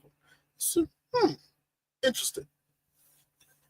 Because the whole argument, everybody was correct what they said. Some of it was a little extra because if you notice the argument, it didn't start. It was in the grocery store. Okay, hey, ooh. It started when she saw the case of cookies and went, "Oh my God, case of cookies!" And she said, "It just goes." I think to what I think Tasha said something earlier about this, or was it Jr. She said, "Oh my God, every time I see case of cookies, I just can't say no. I have to eat some." His ears perked up. Oh, wait a minute. Is this a problem? My ears perked up too. I'm like, you can't say no to cakes and cookies? I mean, okay. I don't take it as a big thing, but it could become a big thing. But me, I wouldn't have brought it up. I just been watching. Like, oh, okay. Now, what surprised me, I expected Billy's reaction to the case of cookies. I was like, nah, he ain't gonna be on that. He's a trainer. Nah, he eating in the military. Back when I was in basic training, we called them fatty cakes. Any type of sugar, dairy, or cake, ice cream product, it was called a fatty cake. And our drill sergeant was like, no, you can't have a fatty cake. Yet they'd be right there on the shelf looking at you to tempt you into getting it. But you can't have that fatty cake. If you have a piece of fatty cake, we're going to have to PT it out of you. That's what I got from Billy. So I understood it. I understood exactly what he saw when he saw them case of cookies. I said, nah. He ain't gonna be with it. Now here's the funny thing. His response was, yeah, I can't have that. I usually don't keep that in the house. I gotta stay healthy, whatever. I can't preach to my soldiers about eating healthy, this and that third, if I'm not following my own advice. Okay, cool. What interested me was Ashley's response to it. She looked like she was affronted. Oh my God, you can't have cake in the house? He never said that. He just said, I usually don't have it. So I usually don't eat it. She's like, I don't know if I cannot have cake in the house. Again, he didn't respond. He just went, I just usually don't eat it. He never said you couldn't. If y'all remember, he never said you could. But Trey saying each slice is 600 calories is a It judgment. is. That's a fact. It's a fact, though. Now, if you want to take it as a judgment, yes, it could be perceived that way. He also said he would find himself snacking on it. If it's there, he'll find himself snacking.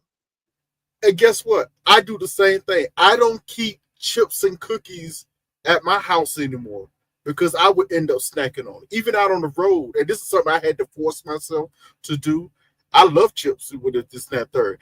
I had to stop eating them like that because I'm literally sitting in one spot driving all day. That's not good for me. It's not good for your health. It's just a bad habit. When I started picking up some of the weight, I went, oh no, I got to stop this. Just a forced habit. I ain't stopping nobody else from eating it. Hey, you want to go ahead?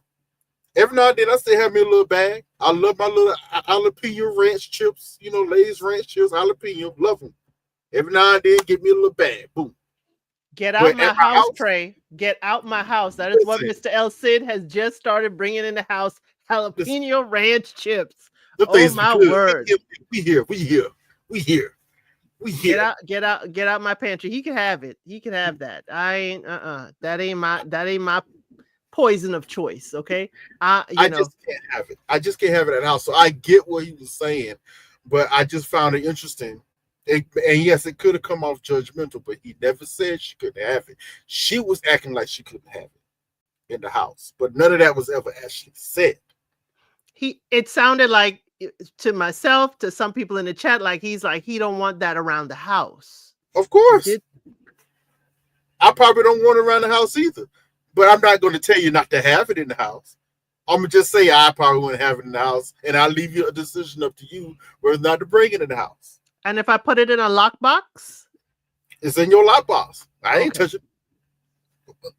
I'm not touching it. You know, but don't get on. It's one of those catch. When we're talking about eating healthy, this and that and third, it can quickly turn into a catch-22. Yes, I can quickly point out, hey, there's 600 calories in this slice, this and that third, blah blah blah. I could give you all the fats all in the world, right? But you can do what you want. Now, years later, you complaining to me about putting on weight, this and that and third, whatever, and then get mad when I'm not responding in the way you want me to respond. I told you years ago about eating no 600 slice of calorie cakes, but hey, but hey, you don't want to listen to me. It's a catch-22. That's what it's turned into. And it happens like that. And not just with food, it happens with anything in life. You know, it's just one of those subjects like, do I stand on this or do I don't? Because either way you cut it, when it come back around, as men, usually get blamed for it. It's my fault. Oh my God, I told you years ago not to do that, but whatever. The thing about Billy, yes, somebody pointed this out. Billy in this job situation. Every time it comes up, I want to know what happened with this past cabin crew. What happened with that? Like something went down that was really detriment and bad.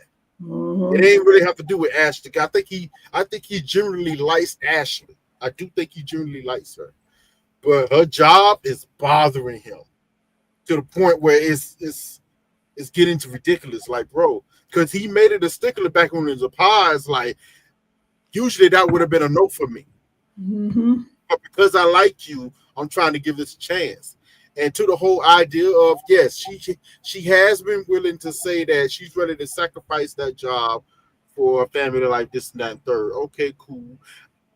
Personally, I'm not a big fan of her doing that, but if that's her decision, okay.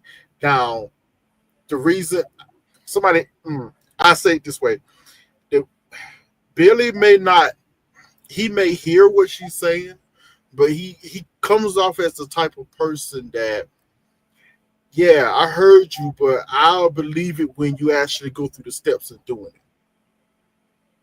You know, because you can quickly say, yeah, you plan to do it 6 months down the line, and then 6 months come, and we still in the same spot. You've done nothing. Now what? You know, he kind of comes off as that type of person. Yeah, you said that. That's cool. Now I need to see you back up what you said.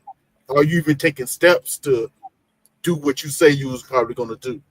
Because you knew this was a stickler of mine or one of my main points.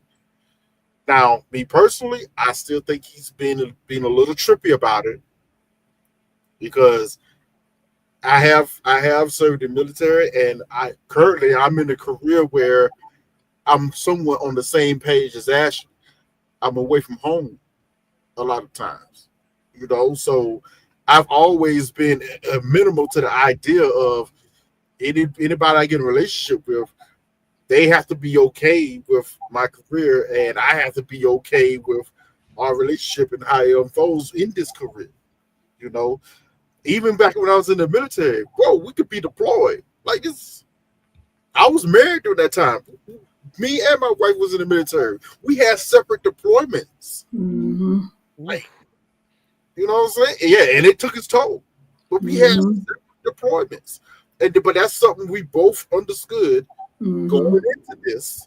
This may happen.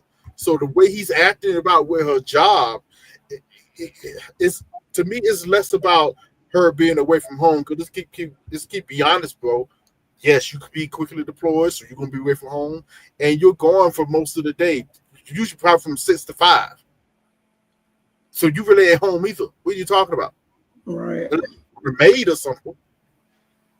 You know what I'm saying? But what are we really what are we discussing? So that's why I'm like, nah, there's something is going on. That something happened with this prior cabin crew woman or something.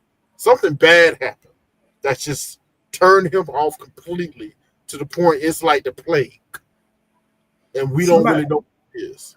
Somebody in the chat said that maybe his ex was a cabin crew member and she cheated on him. But I'm like, it Could don't be matter about what your job is. I mean, you can cheat if you got a corporate job. I mean, a my cheater. sister A got a cheater is corporate gonna job cheat. where she travels. I mean, A that's cheater is gonna cheat. yeah, A that ain't got cheater is nothing to gonna do with cheat. it to me. But I The don't only know. thing I will say, there can be careers where if you put in a certain situation, it's going to be a lot easier for you to step out than other situations. It's almost like going back to the military thing. And Dolly, I think I think you know where I'm about to go with this. I wasn't shocked, but it was a thing to see what happens when someone goes on deployment and the things they do while they're on deployment. There are other relationships they be carrying on, this and that, and third on deployment, and people seen it was okay with it because it was on deployment. Could have been your last day. This day, we gotta live life and all that bull crap. But it's one of those situations when you're away. And the only thing that's holding you back is your own personal morals and standards that you set for yourself. And unfortunately, a lot of people don't follow their own standards that they have for themselves. They human beings are very weak by our design. It can be very weak individuals. We So just Billy can't. That's made. Billy is Go ahead. standing by his morals. He's standing by the no cake. If this is how Billy gonna happen, what happened when babies come? But that's for them to figure out Yep, if they say yes at the altar. I was thinking the So same I want to thing. go to. We have two more couples, y'all. I'm gonna go to the simplest one before we go to the, firecracker at the end. Okay. So is it a problem if we don't argue before we hit the altar? Y'all want to? I want like quick Yes. recaps if you can about Jed and Bardha. Remember they met her parents, his parents. His mama is like, okay, um, and she already redecorating his house. Okay, he got a whole house. So Dahlia, you want to kick us off? Yeah, I can. um, I do think it's a problem. I feel like, well, maybe argue isn't quite the right word. Maybe it's more like you need to feel comfortable enough to say your piece without worrying about how it's going to land with the other person. You know what I mean? Like, I'm not saying be an a-hole about it. Like, have some tact, but say your piece. You can't, like, don't sit and swallow it and then hope for the best. It doesn't work that way. You need to be talking about that stuff, especially for this kind of relationship where you don't have time on your side where you can really build up a history and you can see consistency in action. You don't have that, so you actually do need to open up your freaking mouth and talk. And I First of all, I love barter. I've my bad. I said this many times. I feel like Barda built like an Amazon. I want to see her. I want to see her in one of them DC movies where she plays like Hippolyta or something. I feel like she'd be so good in that. But anyways, I feel like she's really her character makes sense to me because this woman is coming from a war torn country. She's in England, and you basically got to get it out the mud, and that's a hard that's a hard thing to do where your family has to start over. And I'm quite sure because her family, or her parents at least, it sounds like they don't speak much English. They probably relied on her a lot because kids normally they're able to pick up languages a lot easier. So more than likely, they probably relied on her a lot to do stuff, and it aged her up quicker than she really had to. Because I see that a lot here in America, where because I'm in Texas, so we have like a lot of Hispanic people in the area, and I've dealt with kids where they're having to translate for their parents stuff that, quite frankly, they don't even understand what's happening, but they have to explain it to their parents and act as translators. The kids never get to have a life because the kids are always having to be around the parents to translate and make sure that the parents know what's going on. They're having to pay bills and all this stuff, And that story that she told about her mom getting cancer, and her mom is looking at her like, what is the doctor saying? She's having to explain that to her while she's trying to fall apart. That's heavy, man. I mean, that sounds like at this point now she's used to doing it. This lady is used to being on her own, while at the same time her parents are. It sounds like her the expectations of her family was that she is supposed to be like all the other Albanian women. It's like, okay, well, Albania is in the middle of a war right now. We can't go back home, and you've had me stepping in to be a third adult in this house for God knows how long, and now you want me to take a step back and do what you had mom doing? Absolutely not. No, I'm not doing that. That's silly. But then you got Jen over here, who very clearly comes from a traditional family as well, wants to step into a traditional role, and it's like that's cute if you got somebody who is into that. But Bart is very clear that she's not. So while I like their dynamic on a day to day basis, I think they're gonna clash, and I feel like they're withholding a lot because they like each other. Like I think they genuinely like each other. They seem to have a good time with one another. But it seems to me like they're not. It seems to me like they're not being fully honest with each other. Specifically, Jed, because Barta said her piece, but we didn't really hear from Jed too much about what he thinks about the whole situation. And I think that Lebanese side of him is a whole lot stronger than he's willing to share on screen. So I don't. To me, this couple can go either way. Well, It really could go either way. But they can count it out. Jed say he don't want to, control her. He wants to be a plus in her life. Tasha, I know you got to go soon from us, but you want to give in your perspective on this couple? Yeah, I agree with some points that Dahlia made. And I can kind of relate to her, being the eldest of three, and I had a lot of responsibility. My mom at a certain point was a single parent for many, many years, and we were latchkey kids, and I had to take care of, my brother, and then my sister came along. So I get it; it's a lot, on her shoulders, being a child, and then now she's an adult, and that's a lot to unpack, to kind of reverse that mindset. I want to believe that Jed can help her to do that he's the type of man that can kind of help her do that. Kind of let her let go of that control that she has, that independence. And I get it. Every woman, even I feel like in a relationship, should have some sort of independence as well, individuality. But I feel like with her childhood, I think it's just so strong there. That she needs some kind of loosening up with that, and I, like I said, I really, really want this couple to work, and I really have been watching them. I feel like they're the only couple that are not getting in the drama.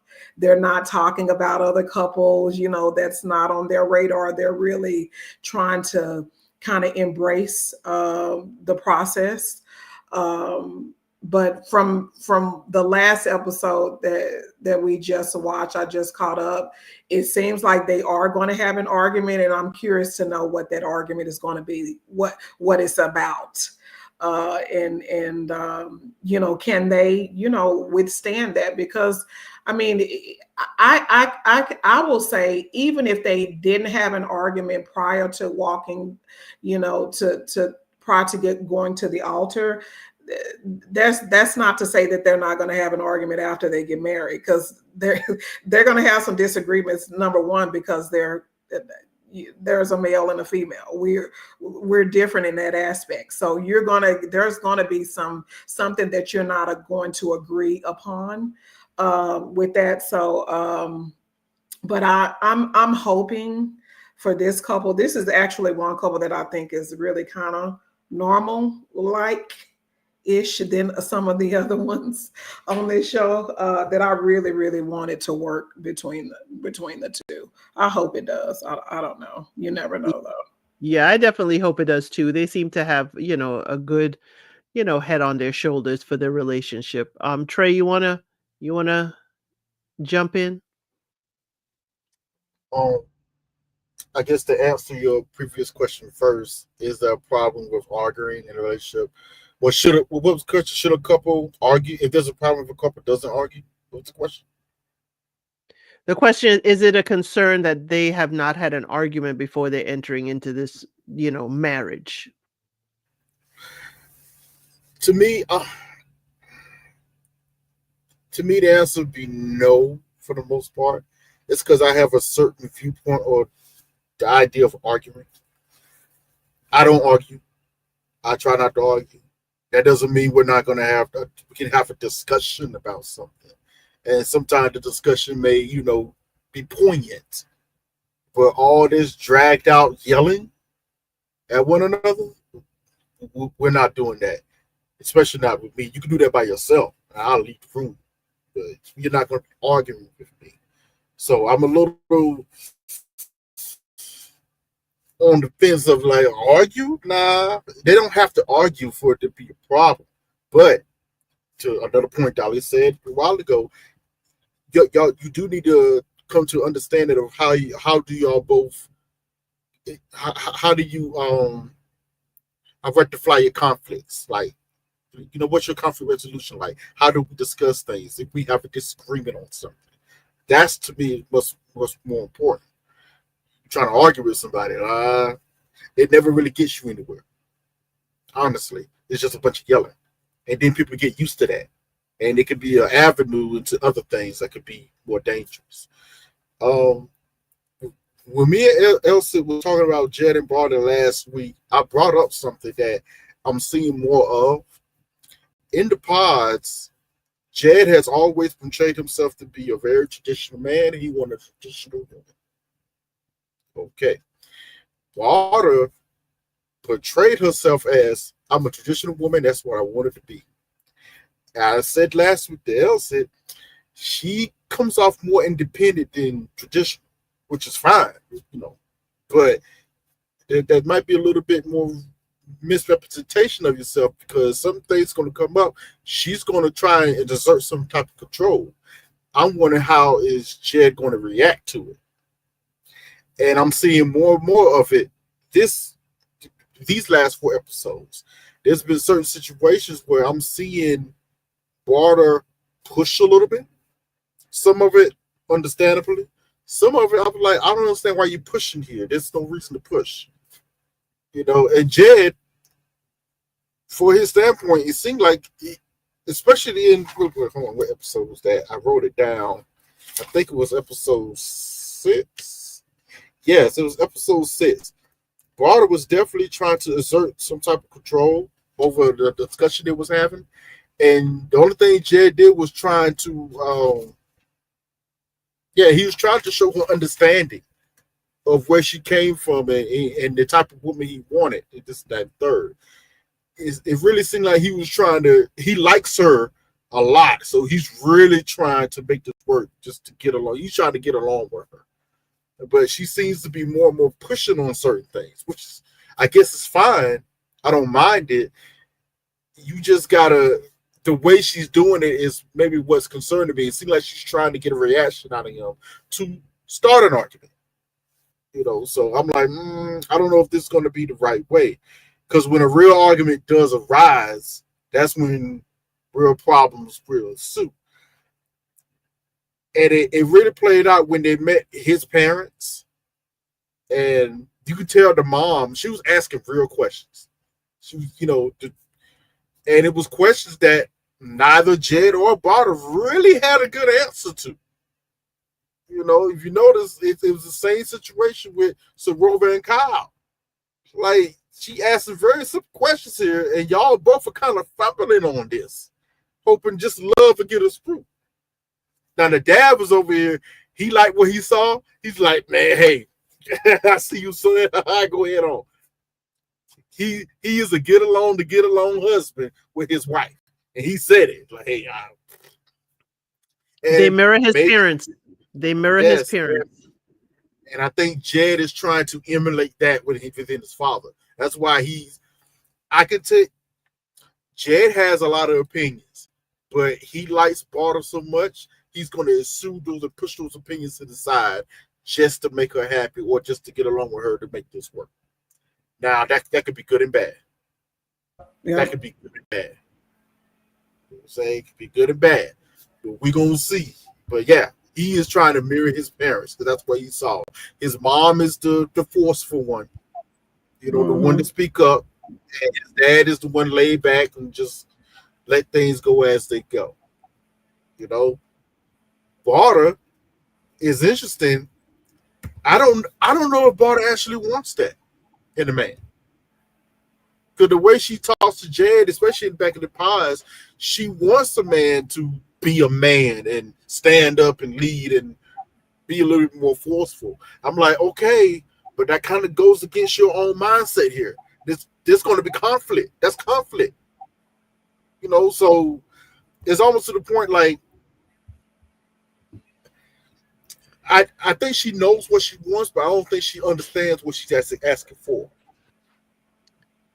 But she's a little like Sarova because she also says, after, first date you woo me. After that, I don't mind paying or whatever. But then she says, my brothers would never let me pay. So, it's like she is around a whole bunch of traditional men. She knows what it is to be, taken care of by a traditional men, her brothers and her dad. Yes. So, I don't know what about the mold she's trying to, push away from. It's confusing. Right. She is confused. We understand she wants a little bit of the independence, but is it from being a woman or is it being the responsible child? So that's my question with Barthar. What, the same thing I put in my recap, what Dahlia said is children who have to translate adult conversations for their parents, they don't have a childhood at all. And they deal with adult conversation. I had one more big point. Go ahead. I had one more big point that bothered me. I did not like Barter's friend Olivia. I found said her the same thing. She's too I much. found her overly rude. Yes. Almost where she likes time I was like, you need to relax. Yes. Yeah, she likes her. Yes. I wrote it down. I was like, yo, is she really in love with her? You too much. Is she really in love with her? Yeah, buddy. That's like, single white female all day long. Yes. Do you? She seemed like the friend. Listen, that's a problem. Darling, yes, that's a problem. Don't have a friend like that. That friend will have you single. No. You know what? She will take you or your man. You single. Yep. Yes. She will take you or your man. if she can't have you, nobody can. Okay. Yep. Be careful with that. Yeah, she's too much. Okay. I hear what you're saying. But in a situation like this, people like her and Sarova's mother, I appreciate because at least they asking some hard questions. They're like, hey, like this girl here, you can't just treat her any old kind of way. Let's not go off the rails, but but she's a bodyguard. When you start saying your friend is your bodyguard, that means she is a blocker. That's a problem. That's a little weird. I'm not gonna hold it. I have to say, it sounds like it seems like the ugly friend keeping all the men away from the pretty friend. I'm sorry. Right. Yes. Right. There's a big difference between asking hard questions out of love for someone and being. You never saw Sarova's mom being rude to Kyle. No. Not once. She was hard on him. She asked him poignant questions, but she never was saying little things to disrespect him. Olivia was doing that. Yep. As soon as he walked in the door, didn't want to even shake hands with him. I'm like, whoa, hold on now. Tangent is a good one. Barter's allowing and it. That's another I think problem. Barter gets off on it. So Barter is probably getting from her friends what she's not getting from her family. I have a feeling that they've been sucking up Barter's energy since they came to the UK, and a big part of it is because they have to. They rely on her a lot. So I imagine that friend to her, she probably is overbearing, but Barter's like, you know what though? At least she's all about me, and I get to have my way in at least one relationship. Well, it means that it means she's. That's an unhealthy friendship there. I'm about to start an argument. Yes, friend. That's what you don't want. I'm gonna say it. I'm about to start an argument. I like Barter. Life is reality. Ain't spoke on this point yet.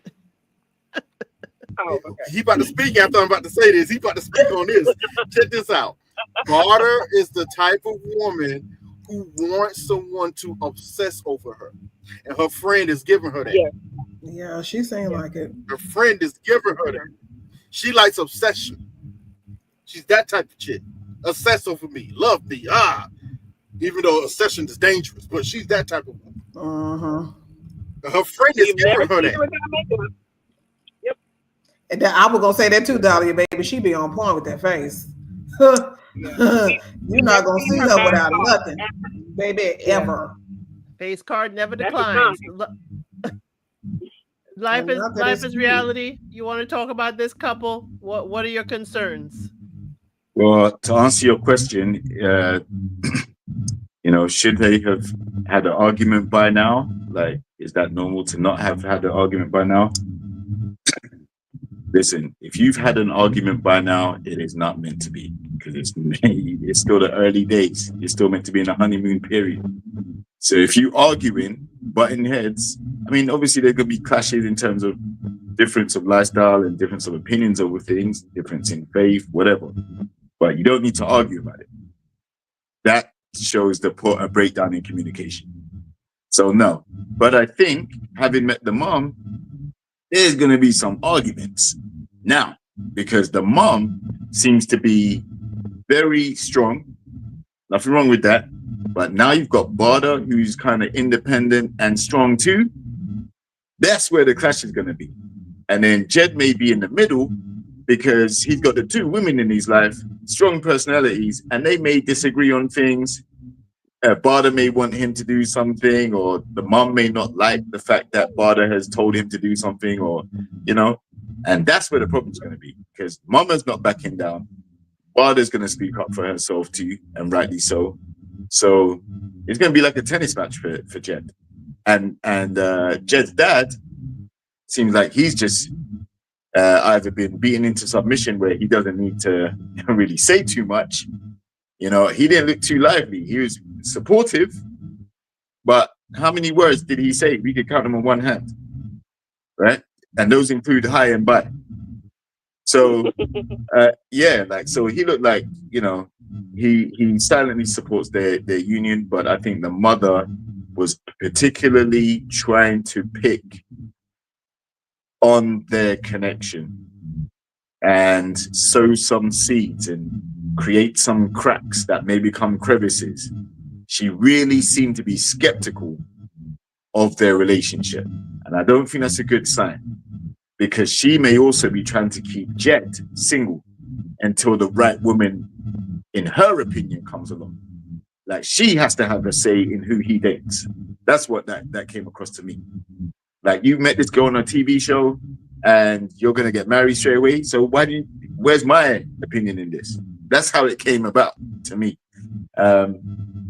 So I think I think they do have a good connection, a solid connection, a similar Eastern European background and whatnot. There's commonality there.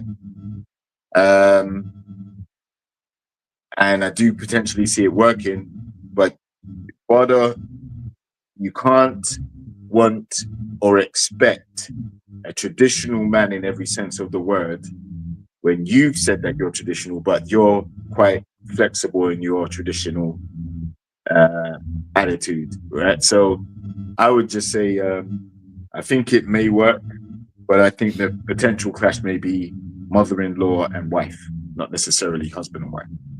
Oh, okay. Well, I know Tasha's got to leave. We only got one last one, and I want her to be able to say her piece. Okay, Kieran and Megan. What can I say on them?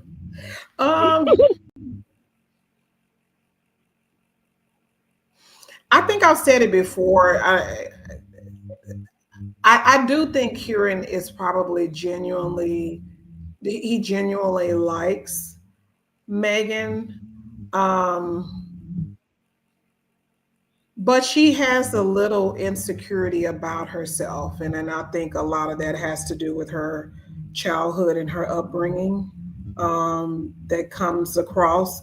It's very subtle right now, but I think that may become bigger if they choose to get married. And I don't know how much of that he's going to be able to deal with. And not saying that he may not necessarily have insecurities himself, but I definitely think the attraction is there, sexual attraction. I think I said it earlier. He was very attracted to her. But I don't, I mean, I don't think that that's going to, carry them long term within the relationship at all. But I don't know. It's that one. I'm curious to see what's going to happen in the end um, with that relationship. Because But keep in mind, have we met Megan's family? Because this was the family week. I don't think so. We did not. We met. They met his Roommates. roommates. Right, right. Um, but yeah, no, we haven't. We haven't seen her side of the family, which they may Very be telling if we see that part. But yeah, I don't know. That couple is up in the air for me. I'm not sure if they're gonna make it. okay. Well, thank Yeah. you so much for being with us today, Tasha. I Thank know you got to you. dip out. Yep, I appreciate you all. Hope Thank you hope for you'll having me join us. today. Hope you'll join us. I guess weddings is next week, and then the following week will be reunion. I will. I will. Thank you, Okay. all set. Y'all have a good Who, one. so who Bye. Bye. who wants to jump in next?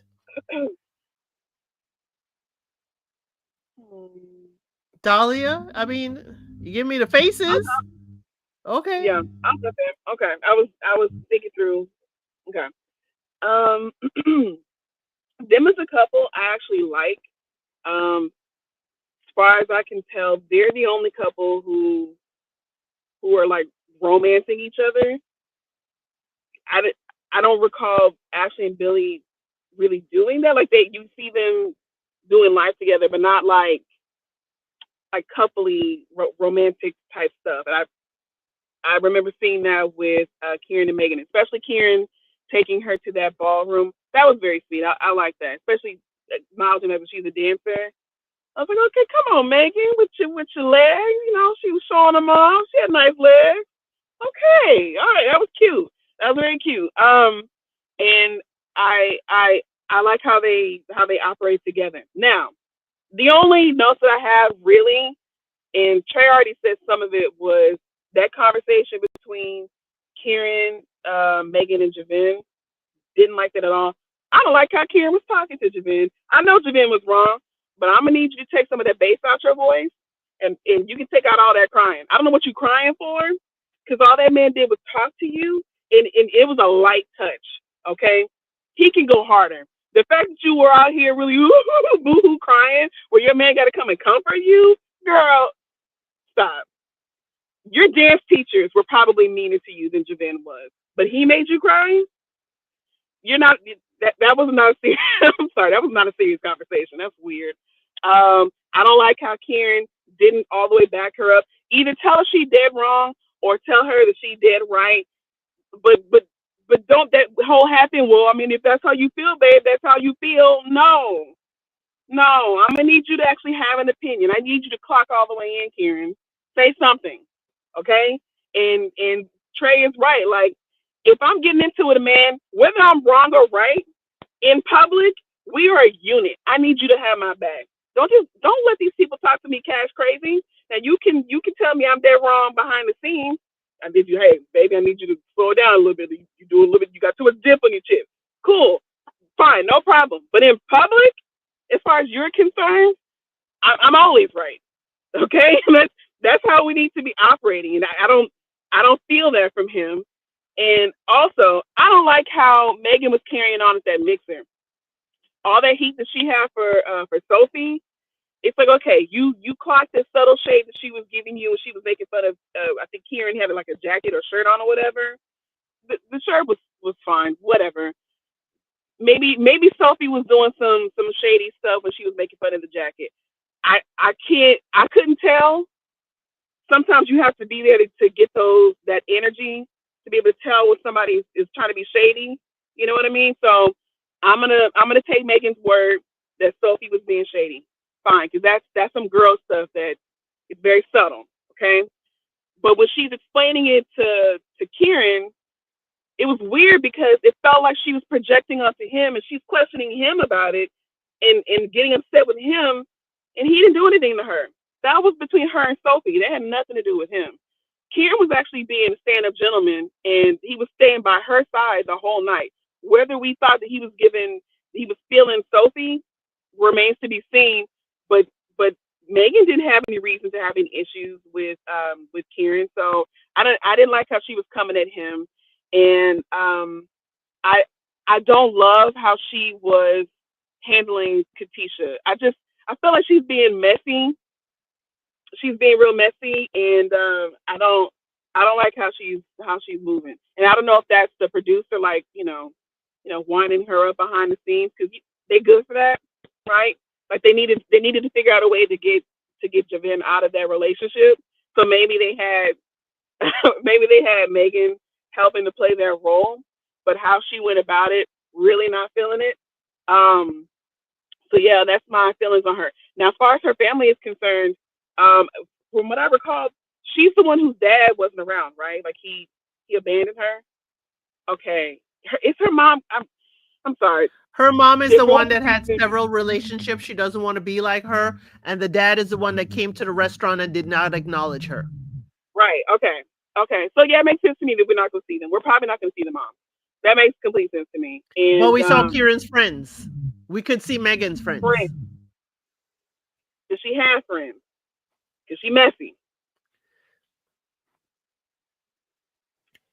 So there's also that.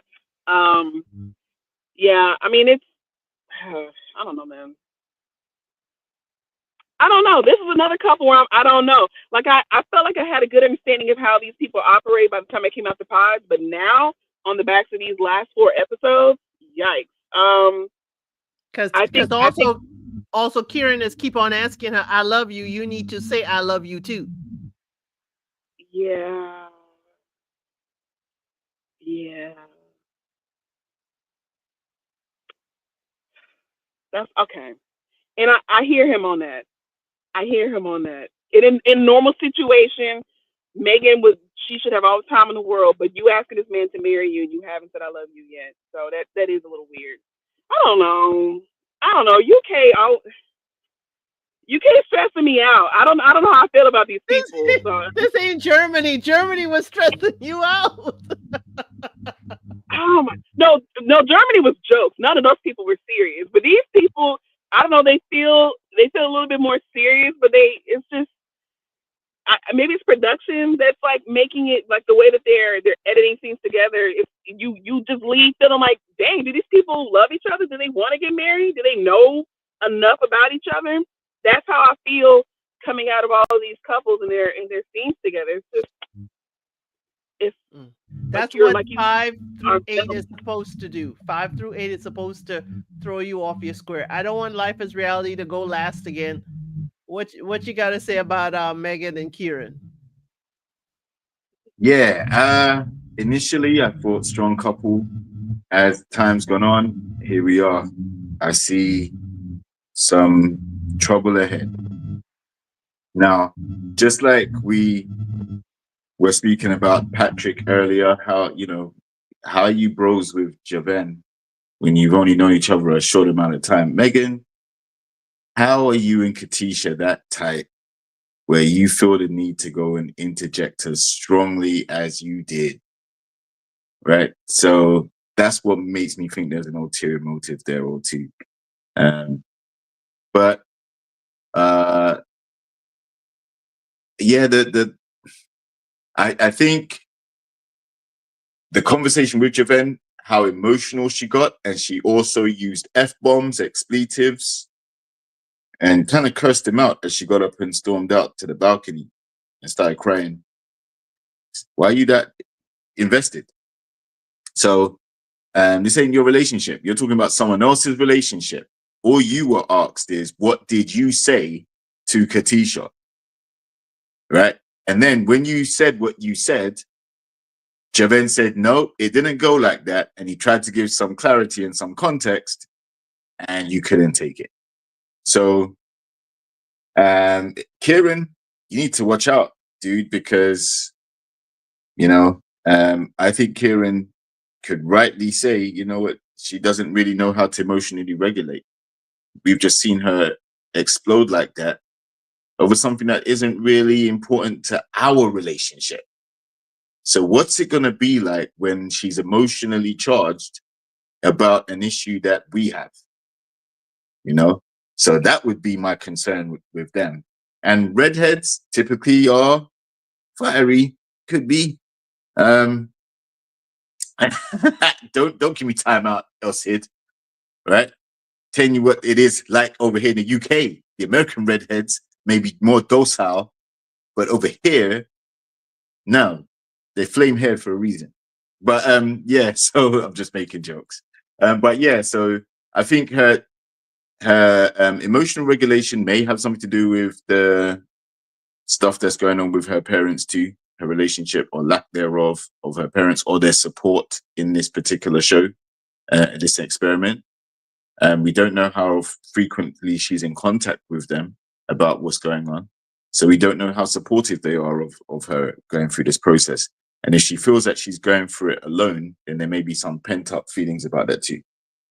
So yeah, I do see some trouble ahead potentially. Do they make it? I think they have enough of a attraction in terms of before the pod, like when they're in the pods, before meeting. I think they have a sufficient amount of attraction post pods as well. But as I say, nothing is perfect. So I expect some bumpy roads ahead. And it really comes down to how she handles the conflicts or the situations that irk her. Because Kieran kind of seems to be on the level and communicates effectively and is expressive when he needs to be. Right. So that I think is key. I don't think he just flies off the handle and starts, blah, blah, blah. You know, I don't think that's in him from what I've seen. Maybe he's a slow burner to get angry, but I see that Megan could just implode at any moment if she doesn't like the way something's going or something that's been said. So it's how they overcome that determines the success of their relationship, from what I see so far. Trey? Dahlia, I'm going to make a statement that's going to explain and partially answer some of the questions that you had for Kieran and Megan off of what you just said earlier. Megan is in a situation where her partner is arguably better looking than she is. She's dating a pretty boy. Okay? That's going to partially explain some of her insecurities and her vitriol to Sophie and how she kind of carries herself with Kieran. Let that sink in right there. I just dropped tea. Put on the pot, JR. We're going to have a pot of tea right now. You caught that tea, Dahlia? You got it? Is it too hot? Too tasty? Yo. You just got to think about it that hard. And it started the moment she saw Kieran at the reveal. Because beforehand, she's just going off of what, their attachment. Actually, no, let me stop. It started before then. It started when she found out that Sophie was the other chick. She's like, okay, let's keep it real. Megan is not a good. She's pretty, but Sophie is Sophie. Let's keep it real. Sophie is Sophie. So she's looking at that. She's like, oh, I'm beating her out. This is crazy. So there's some elation involved in that. I'm winning against the pretty girl. Then you meet the guy, and he's just as pretty as a pretty girl. Oh, wait a minute. Now I got to keep the pretty boy. Now I have to keep the... And on top of that, as JR so eloquently pointed out, Kyrian has been moving very well, very poised, saying all the right things, being open and honest. You know, in my experience, that does tend to put women on the back foot, especially when they're not used to it. Especially when they're not used to it. That's when some of their own deficiencies start to show up and they're shocked for the first time. Like, oh, some of this, oh, wow, I could be the problem. They don't know how to handle it because they're so used for the guy to be the problem. This is what I see when I see how Megan been moving. Let alone what y'all exposed earlier that Jarvin was one of her other connections as well in the pod. Oh, that explains a hell of a lot more about the way she was acting with him in the whole situation with Sophie. And on top of that, Sophie again. Oh, she's activated. And that can lead you to see things that probably is there, but you cause you to put 10 on 2. Like I said, I pointed out when I first came on here, her story started to change when Jarvin challenged her. No. This is what Katisha said to me that you said. Now, let me put some context to this right here. This is what happened. And she started to flip-flop a little bit. And this is why I said Kyrian was surprisingly very quiet because I don't think he saw the same thing she saw. Not completely. He saw some of it. He's like, bro, because the only time he spoke up was like, listen, bro, you were talking to Sophie for a minute. He talked about the other girls. He probably saw that, or they were just having conversations like everybody else are in this room at this time. But yeah, I did see you talk to Sophie for a little bit, and y'all was getting into it. Or y'all was talking very close, blah, blah, blah. Because Sophie was his connection. Because Kieran clocking what Sophie up to. Yeah. So it's like, feelings is getting caught up in this. You know what I'm saying? They get caught up in this real bad. Sophie bothers her badly. And yes, I clocked it too. Sophie was being a little shady towards Kyrian, and Megan overheard it, and she was feeling some type of way. Honestly, I don't think Megan did enough responding to Sophie. She should have went at her right then and there. But that's just me. You know, maybe that's the best side of me coming out with her. Yeah, she was being a little shady. She had to say that about that man. How could you let him leave the house in that jacket, Megan? Seriously? Like for real? Oh, should have left house some drawers on. How about that? Nah, it's just yo. You tell everybody you ain't got no drawers on. Yeah. Commando, really? That's crazy. You don't know us. Ugh. But yes, Megan is in a situation where she seemingly is with a nice guy. His standards or demands he's asking for is not unrealistic. You know, he's a pretty boy that's interested in you. At least he's acting like he's interested in you. Part of her might be asking the question, why? You know, or I'm gonna just put this out here.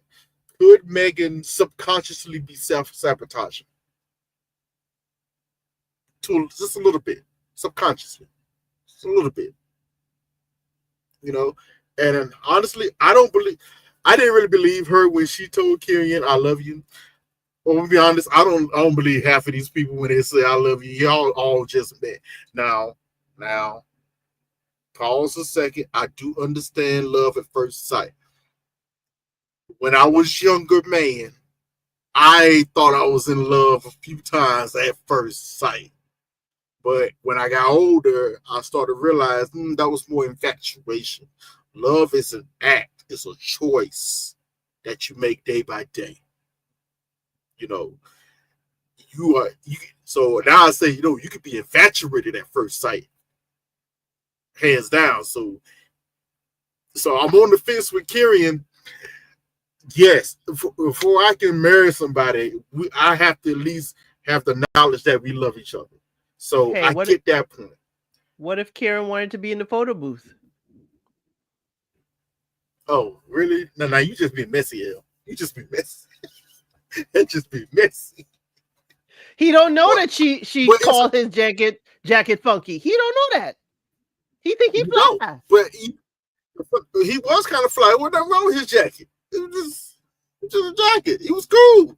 He looked good in it. That's what really bothered Sophie. Sophie a bit. I can't wait to the reunion so we can get on Sophie too. Because let's keep it real. Sophie, you could have easily, and this is also bothering Megan. Sophie could have easily have been in Megan's spot if she would have just opened up, and she knows it. That's the kicker about her. She knows it. She knows it. Megan, you ain't nothing. But she butt hurt because she lost to Megan. Because Megan, Megan did what she did in the past, talking all loud and stuff. Woo, look at my thimble. Woo! Okay, it's a thimble, but I get it. Okay, I get it. You know what I'm saying? But it easily could have been Sophie, and this is the sad part. Everybody knows it. Everybody knows it. That's an ouch. And that's an ouch you ain't going to really get over anytime soon. So Megan is dating a pretty boy, and she knows it. And if y'all ladies have ever dated a pretty boy, you understand. And Sophie said he's only your pretty boy because I fumbled the bag. She deployed the wrong strategy. If Sophie's used to, because she is so pretty, she looks like a doll. Because she is so pretty, my sister's like this. She's pretty too, and she's so mean to guys, and it's just like she knows she can be mean because the guy's not going to go away. Like, so you're so pretty that they will tolerate the meanness, right? So you were deploying that same strategy inside the pods, but you forgot this man can't see you. All he has to go on is your mean energy and your mean words. But here's the kicker, though.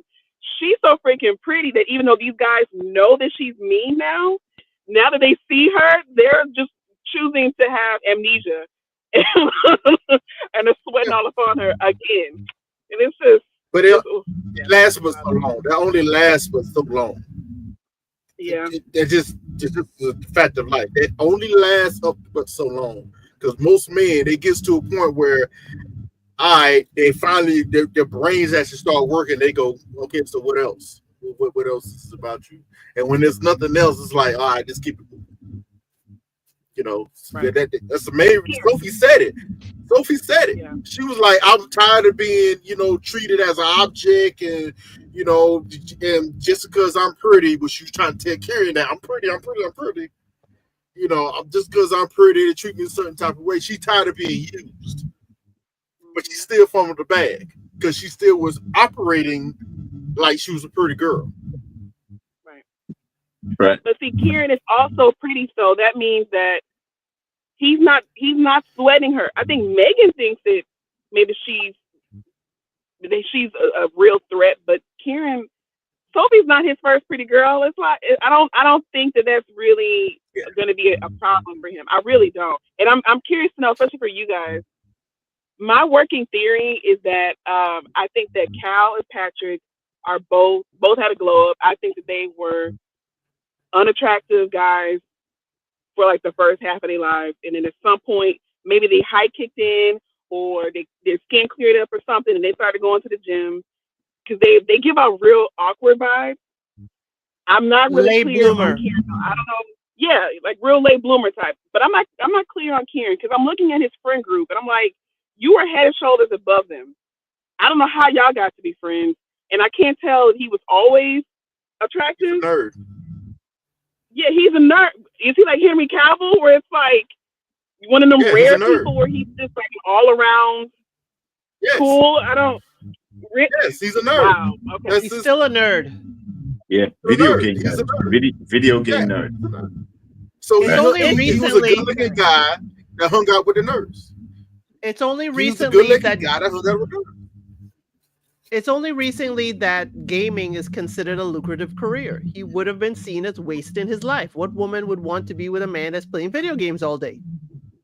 Well, that's that's I don't know. The video game industry has been a £1 million industry for a long time, right? But if you say that in dating, is she gonna Yeah, understand?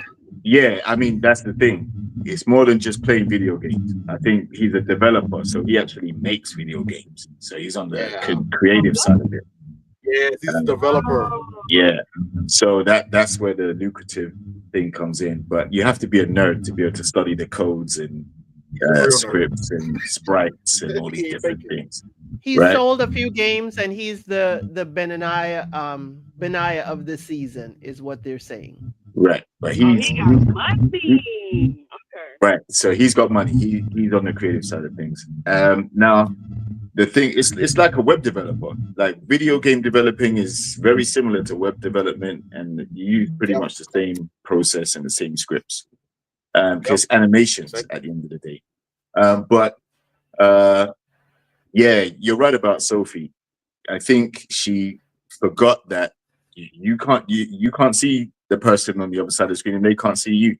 So when you're putting forward the energy of, I'm not going to open up until I see you, then it's like, well, this is the vetting process right here, right now. I can't, propose to you based on what you're giving me. And where she fumbled the bag, there'll always be someone else to catch and hold that bag and clutch it like it's a Birkin or something like that, So she fumbled, and she has to be mad at herself, if anything, not mad at anybody else. The other thing is she has this. Maybe it is because she has like a pretty privilege, or she meets the European beauty standard, why she has like an obnoxious demeanor to her. But in reality, that only gets you so far. Like Trey said, beauty gets you through the door, but afterwards, when the door's closed, how are you like to be with? What kind of experiences are we going to have together? Are you going to be self-centered? Are you going to be? Does everything has to be about you? Do I have to? Are you telling me I have to drink your bathwater in order to be in your good graces? So yeah, she should be mad at herself. And I think what she's trying to do is get her lick back by going around flirting with the other guys, getting to know them or whatever. At the end of the day, you know that some of these guys are already in relationships and they've picked their person. So for you to go and chat to them in a flirtatious way, it seems like you're trying to tempt or at least sow some seeds of dissension in some of these couples.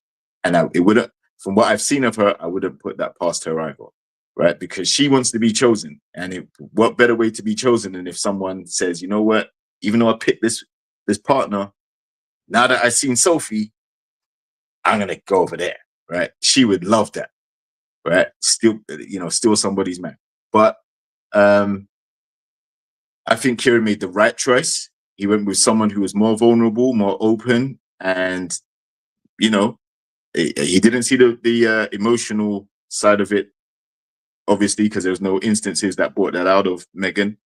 But now that he's seen it, it's whether they can weather the storm. And Sophie needs to, look for someone on the cast that didn't get chosen.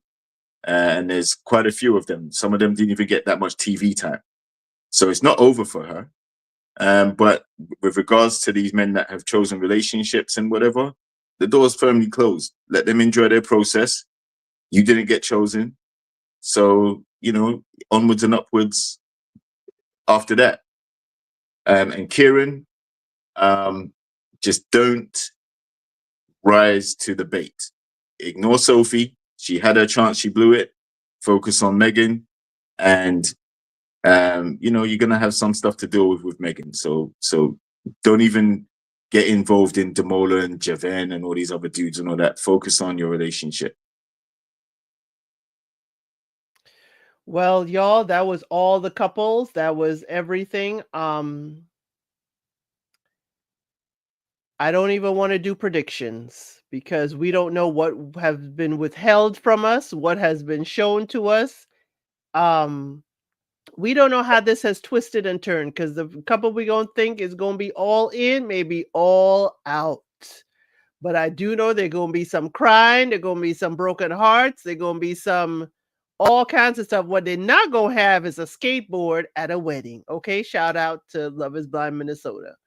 Um I want to get the final thought from each of you if you can. Give me a couple sentences. What is your final thought? What are you looking forward to with this last part, the weddings? Trey, you want to start us off? Let's get to it. Let's see who gonna fold, who gonna stand. So I'm ready to get to it now. You see what they're gonna do. Happening in 2 days. Life is reality. Yeah, definitely interested to see who says yes, who says no. Obviously, will some of these decisions be impacted by how the families received their relationships? Will there be further spanner in the works with other incidents that happened before the vows? So yeah, I'm interested to see how it goes for the next couple episodes for sure. Dahlia? I want to send a special shout out to production for UK. I think that they make the best casting decisions. They have the best editing out of all of the franchises. I genuinely can't call it, and I actually do want to tune in, which is a rarity because I tap out by like episode 10. So, yeah, they did a good job, and they got pretty people up on here. So yeah, good for them. I want to thank all my panelists for being here. We almost 3 hours, but y'all, we will be back next week.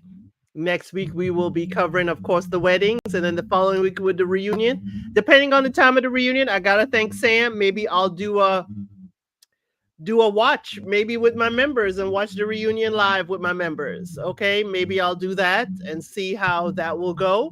But it depends on date and time. But Love is Blind does not end with UK September 10th. Love is Blind Brazil season 5 for the seniors comes out, as well as the one for France. And I'll be doing weekly lives, at least for Brazil. But if I have enough interest in France, I will be doing the recaps. But I'll see if I'll do a weekly live for France. Let's see how that goes, because there'll be 8 episodes every Wednesday that I got to get through. And I'm glad y'all are here getting through this live with us. And I hope you continue to support the channel. And we will be back. You know, I don't have the full panel. They are certainly welcome to come back. But we will be back next week. Make sure you are liking, sharing, and subscribing to the channels. And we'll see you next time.